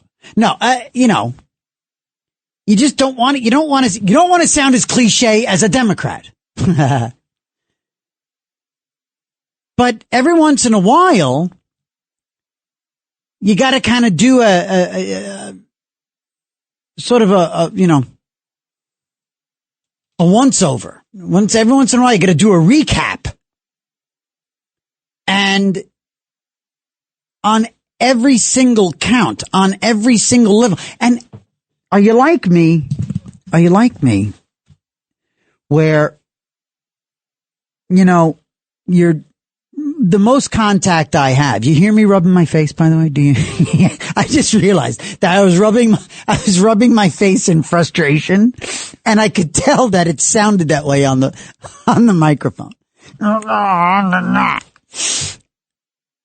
Most of my contact with the liberals in my life is on social media. It's on Facebook, my friends. A lot of them are in Los Angeles. They're my friends from back when I was a stand-up and I was acting and writing comedy in Los Angeles. And every once in a while I go, this'll do it. This, because I know they're smart. And they're kind. These friends of mine, they're good people, and they're really smart. But for some reason, there is a disconnect. So are you like me, where you sort of hold out kind of false hope, or you figure, okay, this rational, obvious situation will get through their ideology and their really what just amounts to just hatred of Republicans or Republicanism or whatever. Like, speaking of LA, the LA fires. I mentioned Karen Bass earlier, the dopey, empty vessel mayor of Los Angeles, who will no doubt be reelected if she wants it. Literally, there's like still smoke. There's still smoke rising from the ashes of that insane fire that took out all of the Pacific Palisades. And the construction has not begun. People are not rebuilding yet because government regulation, because they're completely inept, because the state is busted, because insurance regulations are out of whack in a place like California. And I thought for sure the complete and utter ineptitude and BS of Gavin Newsom and Karen Bass and what's his name? And Schiff and all those other Congress people.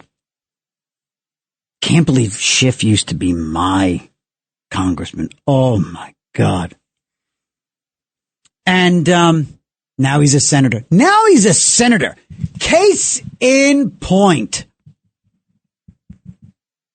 And I thought, this'll do it. And even one of my friends, one of my liberal friends out there, they had I don't even want to identify in any way close to, because it was kind of a unique situation. I won't say what they were dealing with, but they dealt with a legal issue that had compromised the well-being, the safety of a child in their life. That's it. I can't get any more specific than that. Wouldn't be appropriate. And I thought for sure this law enforcement situation that directly endangered someone they loved, I thought this law enforcement thing would have cleared the cobwebs and had them thinking, had my liberal friends thinking differently about law enforcement and safety and public safety and et cetera, et cetera, et cetera. Nothing. Didn't move the needle, didn't budge. They're still as liberal and left-leaning as ever. And blows my mind wide open. 1-800-848-9222. 1-800-848-9222. And as we come out of Thanksgiving and we go into the rest of the holiday season, you're going to be seeing these people. And I don't know. You tell me. Is your experience like mine? Where you just figure the penny's going to drop for them when XYZ happens, or something happens in the news and you go, this has got to register. And then sure enough, you go back to their Facebook page like 2 days later and there they are with some kind of meme and some kind of thing about Trump tearing down the East Wing of the White House. You know? I start them young, by the way. My little girls. Where is it? Here you go. I'll give you this. Let me see. Let me see if I have this. Where do I have it? Wanted to play this for you. Where is it? Where's my baby? See, this is when you got this going, you know you're doing a good job as a parent. And I had it all queued up for you. Oh, here you go. How's this? Allegiance to the flag of the United States of America and to the republic of which it stands, one nation, under God, indivisible, with liberty and justice for all. That was my wife yesterday. She's a brand new U.S. citizen. No, I'm just kidding. That's my Millie. That's my Millie at about four and a half years old. She's the one who founded a chapter of Turning Point USA at her high school. That's my little patriot right there. That's my baby. All right, let's see. Let's get over to Ray in Pennsylvania. Ray, good morning. Line 4. Good morning, Ray. Welcome to Another Side of Midnight. Hey, how you doing? I'm good, man. You know what? I wanted to talk about Debbie Washwoman Schultz. The thing I found most disturbing about her wasn't the 17 extra teeth, but the fact that she had a wig made out of ramen noodles. Ooh, ramen. Yeah, that's what it looked like. It does. It does. She is unappealing on every single level, from her politics to her elocution to everything about her. She is just reprehensible. But since you're talking more about like give outs from the government and all that, I'm sure you know the statement, you give a man a fish, he eats for a day, you teach a man the fish, he eats for a lifetime. Yes, sir. There's a third part to that. Give a man a fish a day and he'll vote Democrat. And that's exactly what they want. It is. And you know what? And again, you feel like we were kind of cracking through with Trump the last couple of elections, where he was making inroads with voters of color. And I really believe that that's not over. I do believe they're still with him. I do believe that people have a certain amount of pride, Ray. And, when I lived out in Los Angeles, I had a front row to Maxine Waters. I had a front row to how that woman and all those other Democrats worked. I mean, they were never in the district. They were never, ever, ever I didn't live in her district, but I lived in LA.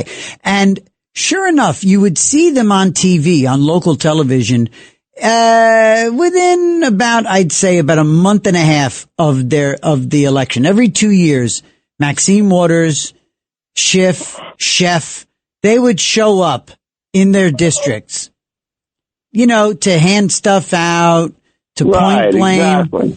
And the rest of the time, Ray, they were sowing seeds of defeat.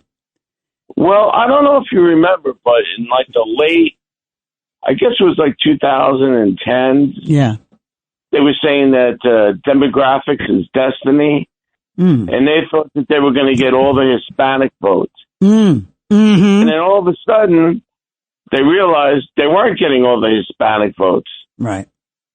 So it wasn't that they were replacing white guys with immigrants. They were replacing the Hispanics with immigrants. And the blacks got wise to it. And they're like, why are you giving them millions of dollars and you ain't helping us out? You know where they're hip to that right now, Ray? And we're seeing video after video after video. Chicago, black voters in Chicago are seeing that forest right through the trees, and they are seeing it, man. And they are, and I have great faith in the people of Chicago to turn that boat around. And you know what? I lived in New York for a long time. And they used to talk about how they were like, 25% of the population or so is Asian, but there were like no Asian representatives. Right. And I'm like, because Asian isn't a group. The Japanese hate the Koreans. The Koreans hate the Chinese. The Filipinos don't like anybody. It's their own racism. It's interesting. That keeps them blinded. It's interesting. Yeah, that is very interesting. I mean, I don't know exactly, how precise those delineations are, but you do hear it anecdotally, especially from members of those communities. You do hear it, and it is interesting. And so if those biases find their way into politics within the larger Asian community, it's fascinating to know that's happening. Ray, thank you for calling up, buddy. And that's a great line about the ramen noodles. That's funny stuff. All right, we're going to take a break.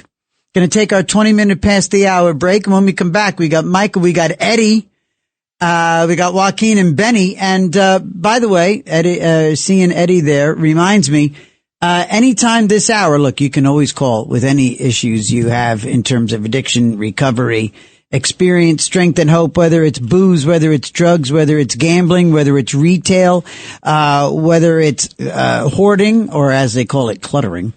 If you'd like to, if you have a pebble in your shoe, if you have a burning desire, if you think you have an issue, if there's somebody that you love whose life is unmanageable and out of control because of drugs or alcohol or gambling or sex or anything like that, 1-800-848-9222, 1-800-848-9222. We talk about sobriety, recovery, addiction, whenever you need to, especially, Saturday mornings in this hour. Happy to, engage, on that. And, because it's important and it's a part of my life, and I'm always happy to share about that.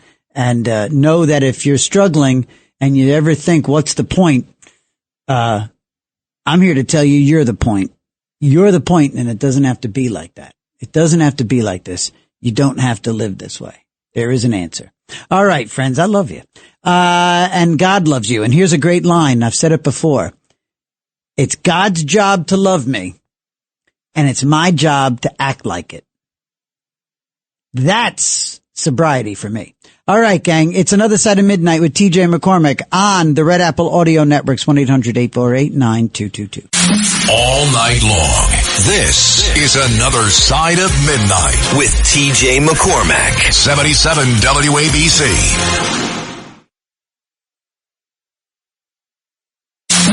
It's Another Side of Midnight. Political humorist TJ McCormack. Now, to the Bernard McGurk studios of 77 WABC. Here's TJ McCormack.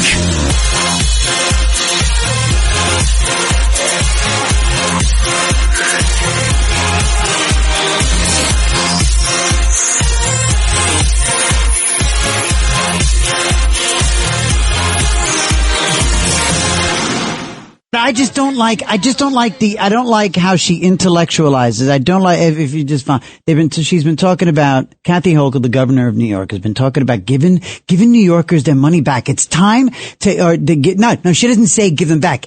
Give them some money. Give them a gift. She's been talking, and that's what irritates me, is that Kathy Hochul is pretending that she's doing us a favor when she's returning a tiny morsel of our money that was ours to begin with, after taking thousands and thousands and thousands of the dollars. And when so many of those dollars that she took from us in the form of taxes and fees and fees and fees. Oh my God, I sound like a Dr. Seuss poem. Fees and fees. And well, I'll write a poem tomorrow for the next show. I'll write a Seuss-like thing about taxes. But anyway, after all that, and where does the money go? $7 billion to illegal aliens. Cell phones, hotel rooms, money, food, debit cards. Unreal. And she throws me $300 for my trouble. I'll use it. I'll deposit it. But it was mine in the first place. 1-800-848-9222. It's another side of midnight on the Red Apple Audio Networks. And let's go to Joaquin in PA. Good morning, Joaquin. Welcome back, brother. Hey, TJ, good morning. Good morning. Hey, you know something? I got to say, my friend Leon also said the same. We listened to I-5, and they were very good. They were as good as the Spice Girls. Oh, thank you. My wife's group, I-5. Yes, thank you very, very much. Yes, I-5 they were good. That was some great bubblegum pop. Yep. Thank you. Thank you, man. And you know something?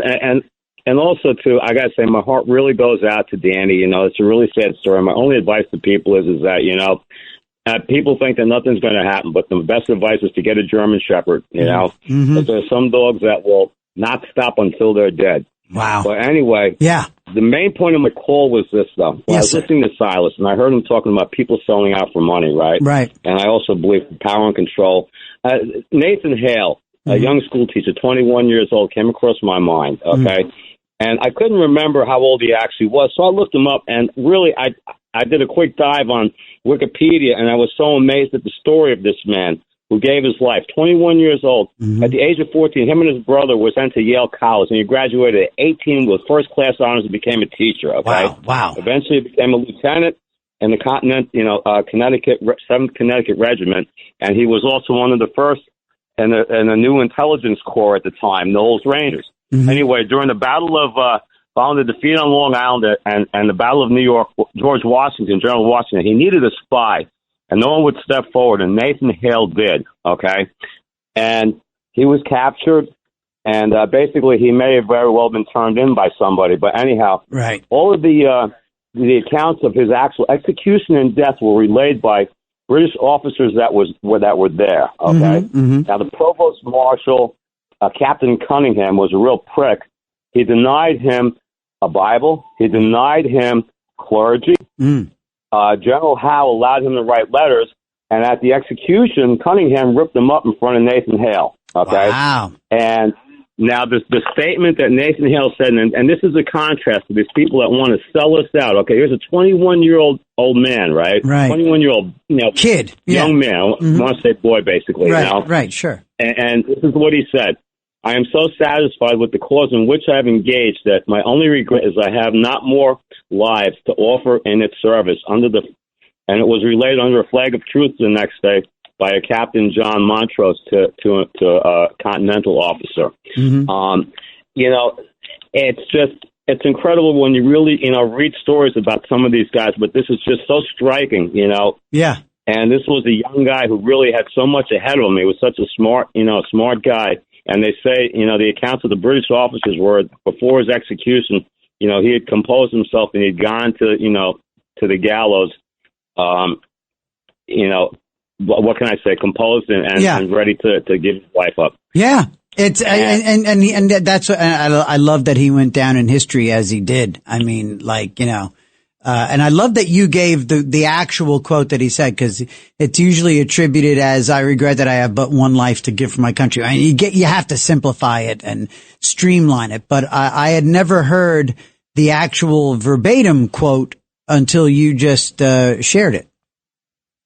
Yeah, as a matter of fact, there are a few different accounts because these were all relayed by British officers who were there. But many of these British captains were quite impressed by him, you know, and one of them, I guess, tried to offer him as much as, you know, comfort as possible. But, you know, the provost marshal was a real prick. But, you know, again, it comes down to this whole thing. People are so willing to sell this country out, and they just don't have an understanding whatsoever, you know, of what went in to create it.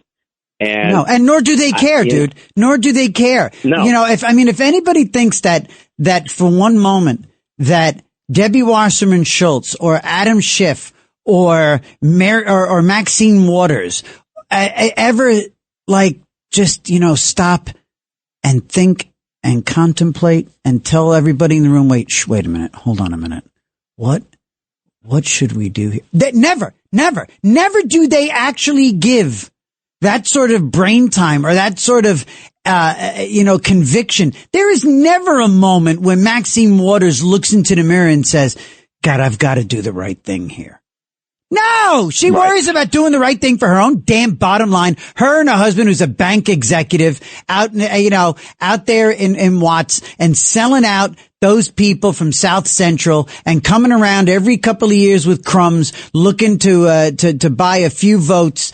And, God, I got to jump off. I want to make sure I talk to everybody this morning. Thank you again for the kind words about my wife's pop group. Anybody wants to hear my wife sing? She was in a girl group called I-5 back in the late 90s, early 2000s.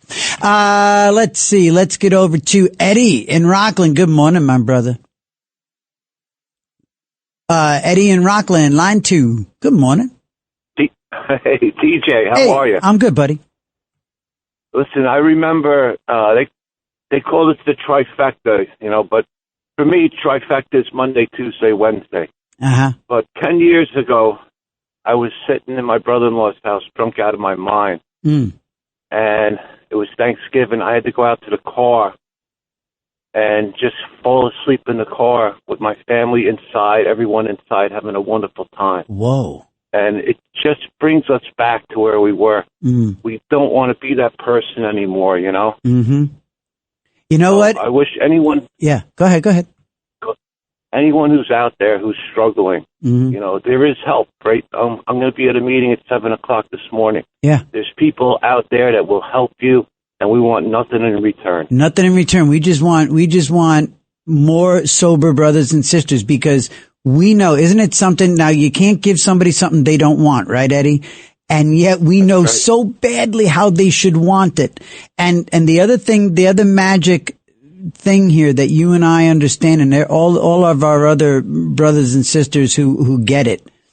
The other thing we know though, and this is the difficult part, is that not only do they have to want what we have, but they've got to be desperate for it because that's the only way it works. You have to be as desperate to be sober as you were desperate to get that next drink or that next hit. Yeah, desperate to be sleeping in the car, freezing my ass off. Right? Boy, I get it too. I get it, Eddie. What a picture you paint. You're sitting out there trying to sleep it off while they're inside having a good time. Wow, that's heavy. Go ahead. One last thing. Sorry. One last thing. I'm sorry. How come people don't use their directional signals anymore?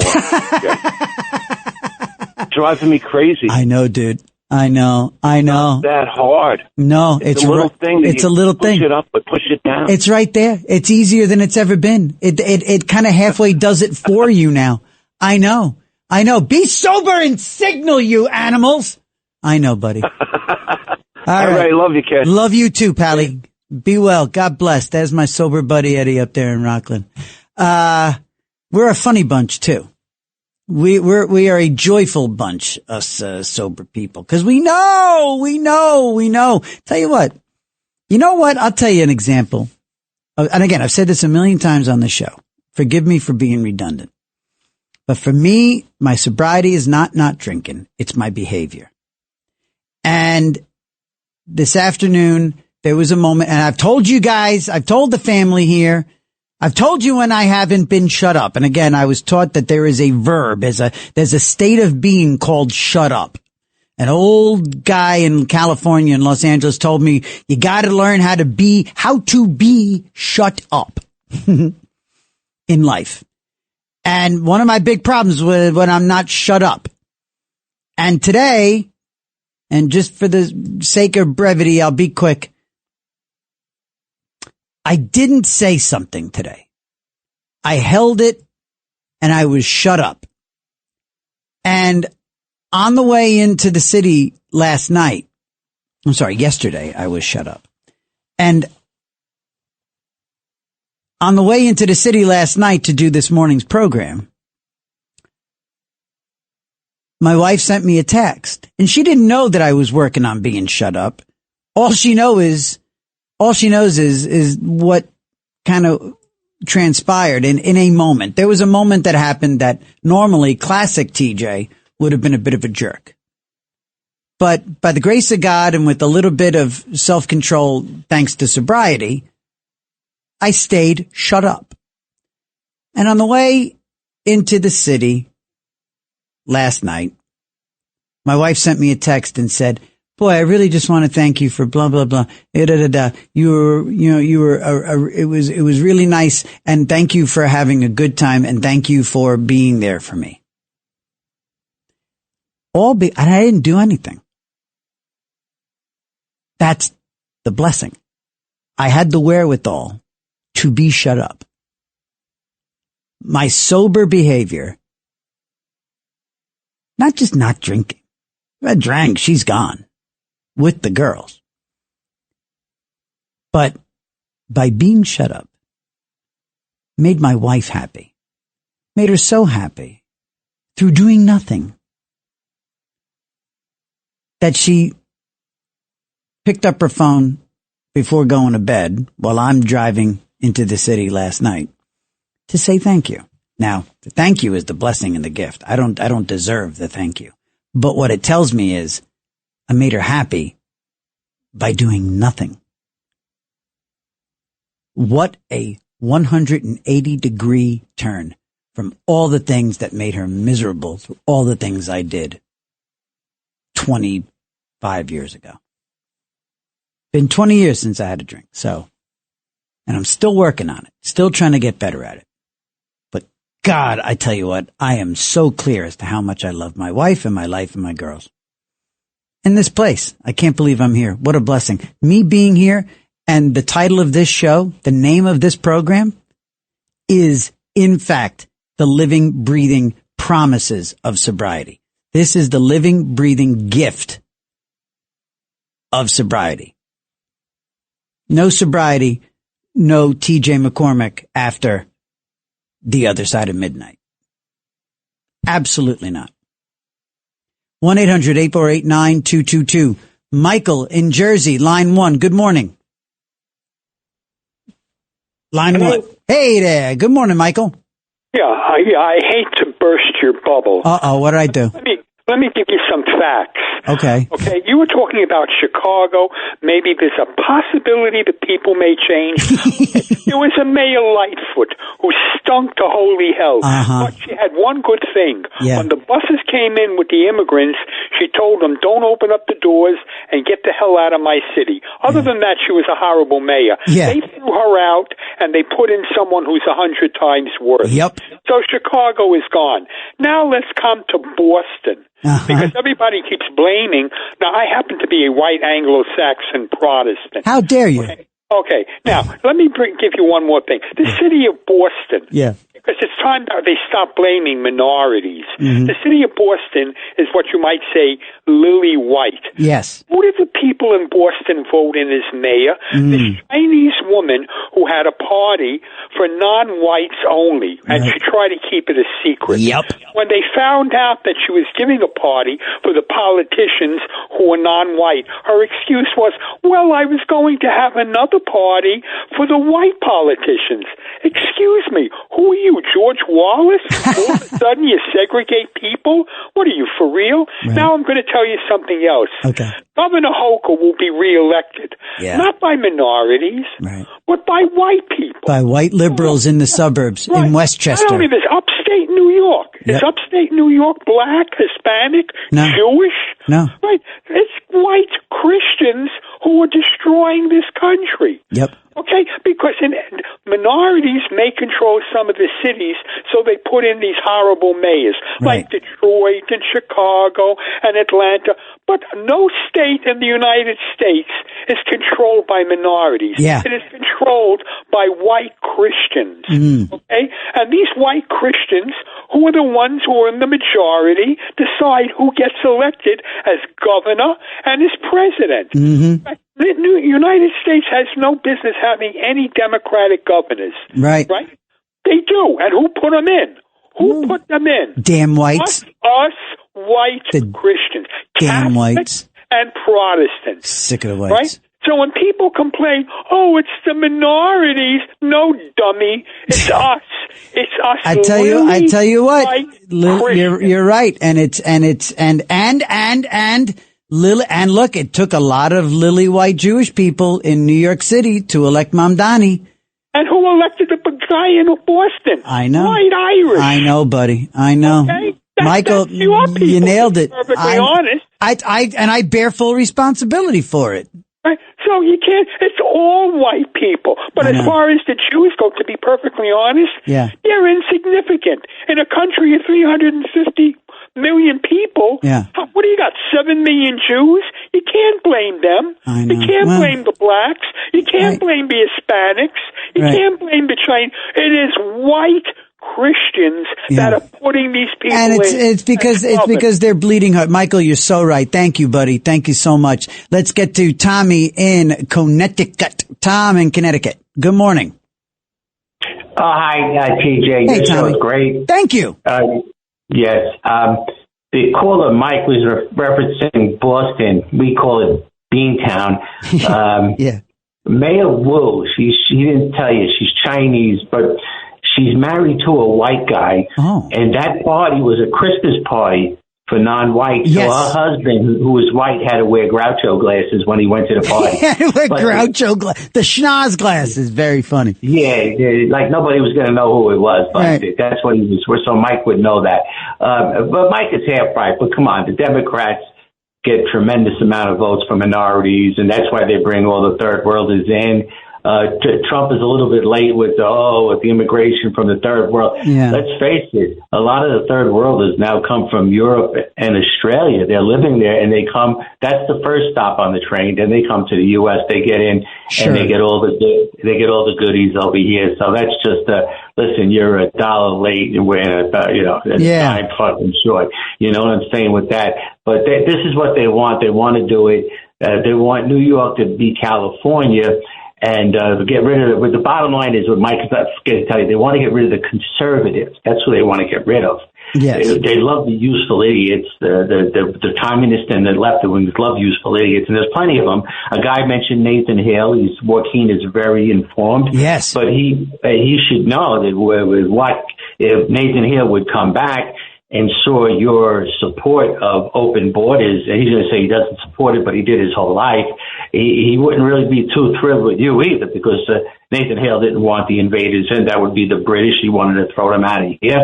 And Nathan Hale was unbelievable what he told the British soldiers. Read the account of what he told them. This was a brave kid, a boy. You guys are saying this was a man, a 21-year-old man. Read what he said to those British soldiers. Just read it one day. You're going to love it. Definitely. And the thing is, the bottom line is, They want New York to be California, but folks, in New York, you're not going to get the California weather, but it's going to be a left-wing state. The country's going left-wing, and Mike is sincere. He is right. A lot of white Christians vote for it because they're, basically they're chicken heads and they're useful idiots. Yeah. But the bottom line is the minorities overwhelmingly vote, and we're told that we were lied to, telling, the minorities going to vote Republican. They're just doing that to make you, to get you to feel comfortable with the invasion. We'll see, man. We'll see. I mean, the invasion is right, Tommy. You're right. The invasion is there. And I tell you what, too, man. When people started talking about, importing voters, I mean, here in New York State, man, it passed. It passed in New York City to allow illegals, non-citizens to vote. Forget illegals, non-citizens to vote. That passed. It had to be knocked down. It had to be overturned. So, not a good thing. Not a good thing. Thank God people caught on to that one. Let's get to, let's take our break. Let's take our break. Let's do the last bit of housekeeping. And then when we return, we go to Pamela, Mike, and Mike. All right, gang? It's Another Side of Midnight with TJ McCormack here on the Red Apple Audio Networks. Be right back. All night long, this is Another Side of Midnight with TJ McCormack. 77 WABC.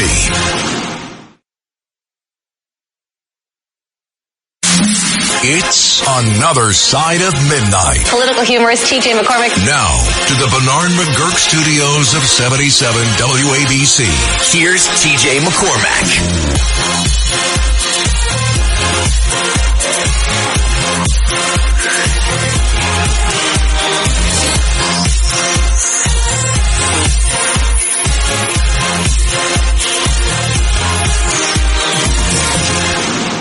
This is Another Side of Midnight with TJ McCormack on the Red Apple Audio Networks, coming to you live and locally right into your car, into your radio, into your phone, here, from, the corner of 3rd Avenue and 49th in Midtown East. Very, very blessed to be here, from this studio. Thank you to everyone, Mr. Katz, Mr. Lopez, everybody at 77 WABC.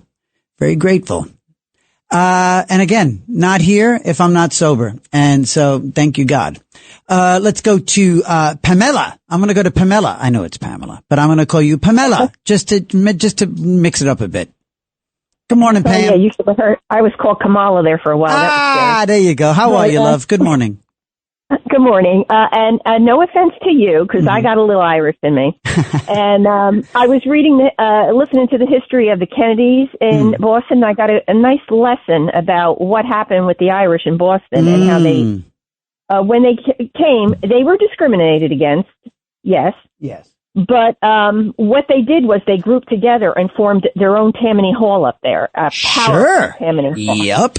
And they just, totally took over. And the weird thing is the fact, it's sad. They came from Ireland where they felt they were controlled by the English, but then they did the same thing when they came to Boston. Mm-hmm. They took over and they acted the same way and formed their, major and, like the groups, the Westies, the mafia. Yeah, Whitey Bulger's crew. Uh-huh. That's basically what you call them. And my husband delivered up there one day, and he was talking politics, which is always dangerous. And he just said something about the Kennedys, and they said, you never come back here again. Wow, really? They called his boss and complained about him. And the boss just threw it off. But, that's your Boston, and it's so sad. It's the heart of the revolution. Mm-hmm. And then it turned totally commie. Right. They are totally commie up there. Isn't that terrible? Isn't it? And again, such these beautiful places like Connecticut and Massachusetts. And I mean, the city of Philadelphia, Chicago. I mean, it's amazing how they just turn on themselves and do themselves in like this and vote for such power. Oh, it's power. The socialists now, there's no more Democratic Party, so I'm going to call them socialists from now on. You know what their platform is? Mm-hmm. First, a Ponzi scheme. Hochul is giving a nickel when she's taken 1,000 from people. It's a Ponzi scheme. Yeah. That's their platform. And then their other platform is racism, using the races against each other. Yeah. I'll never forget, September of 2021, Hochul announced we've got antibodies for COVID, and white people need not apply. Wow. Get at the end of the line. Get at the end of the line. Wow. She said. Mm-hmm. And then Biden gave money to non-white farmers. Right. And now Mandani says he's going to tax white neighborhoods. White people. Yeah. White people. And forget about the Jews. They just don't exist anymore. Yeah. No, except of course to hate them and intimidate them and scare them and chant outside their houses of worship. It's dystopian. It's surreal. It's crazy. It's upside down, Pamela. It's sick. But like I said, and we tie it in with the sobriety. I tie it in with the theme, and I've said it once or twice. Perhaps, if this place hits an actual rock bottom, if this city hits I don't know how much further rock bottom you can get than a woman being burned alive on a subway car, captured on, cell phones, cameras. I don't know if it can get much lower than that, but maybe and the poor girl with the jugular. With the jugular. Oh, God almighty. Absolutely. Pamela, maybe it takes a 1970s rock bottom again. Maybe it takes every single subway car covered in graffiti. Maybe it takes Needle Park. Maybe, I don't want that. I wish it wouldn't take that. But the reaction to that rock bottom was turning, they turned, Times Square into Disneyland. And, Rudy. Yeah, but the sad thing is, those of us who are older. Yeah. They like, America likes to make fun of people who are older, but we're wise. Yeah. We already lived it. I know. I was in the riots of the 60s as a little kid getting stuff thrown at me. Right. Well, you deserved it. I remember all that. And I said, gee, you know what? It can't get any worse than this. Right.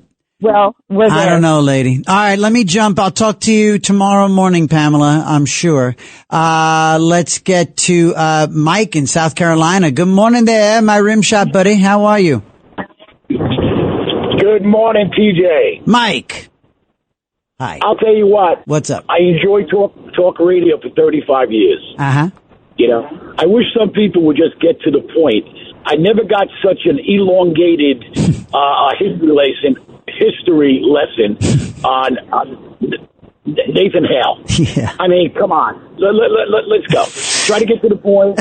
And I like talk radio. I got to give a shout out to Bill and Tony. Yeah. The work they're doing behind the glass. Yes, and they're the best. DJ. Thank you, pal. And thank you for letting me, end your show. Mm-hmm. And I'll probably call tomorrow if my coffee works when I wake up, Well, I hope so. All right, buddy. Well, God bless. Drive safely. And we do have one. Do we have one last? Oh, no, he's not there. All right. So listen, gang. There we go. And here's the thing, too, by the way. I'm wondering, and this is, I'm going to see if I actually do this. But I've been up and down, back and forth of whether or not I'm going to get my flu shot. I don't know. I don't get the sense that we're that crew. I don't know if this family, this early morning bunch on another side of midnight is the big anti-vax crowd. We haven't really covered that ground. We kind of, I think we're all, we'll all stipulate that we're not doing any COVID boosters. I am not boosting any COVID nothing. I'm done with that, Michigas. But I do the flu shot. I do the do. I do the do. I do it. I get the flu shot. And that's actually interesting. My wife does not want to get the flu shot. And I want the girls to get it because I do have faith that it does sort of mitigate when you do get a flu. I think at the very least it knocks it down. Every time. Now look, COVID, I got COVID full blown after getting the booster and the stupid shot and all that other stuff. I got it and I got, and it was worse the second time. First time I got COVID, I had a scratchy throat for like 6 hours. That was it. Like it. Second time I got COVID, it was pretty worn down for a few days. But the flu, every year that I've gotten the flu shot, I've been around people that had it bad, and then like I get like something that is clearly a mild version of a flu. So I do have faith. So anyway, I'm not mad. It's kind of anticlimactic to hit this, but today, later today, I'm gonna, after I get my beauty sleep, because even though I'm on radio, I do need to look beautiful for myself and Tony and Bill. So after I do that, I'm thinking I'm going to go get the flu shot. You know what? Tell me over on Twitter, over on X, at TJ McCormack, should I or shouldn't I? Are you a believer in the flu shot? And we'll pick this up Sunday morning here on Another Side of Midnight with TJ McCormack. My thanks once again to Tony and Bill. You guys are the best. And again, Mr. Katz, Chad, all the gang at 77 WABC. You guys are the best. Thank you, family. We'll see you later. It's Another Side of Midnight, 77 WABC.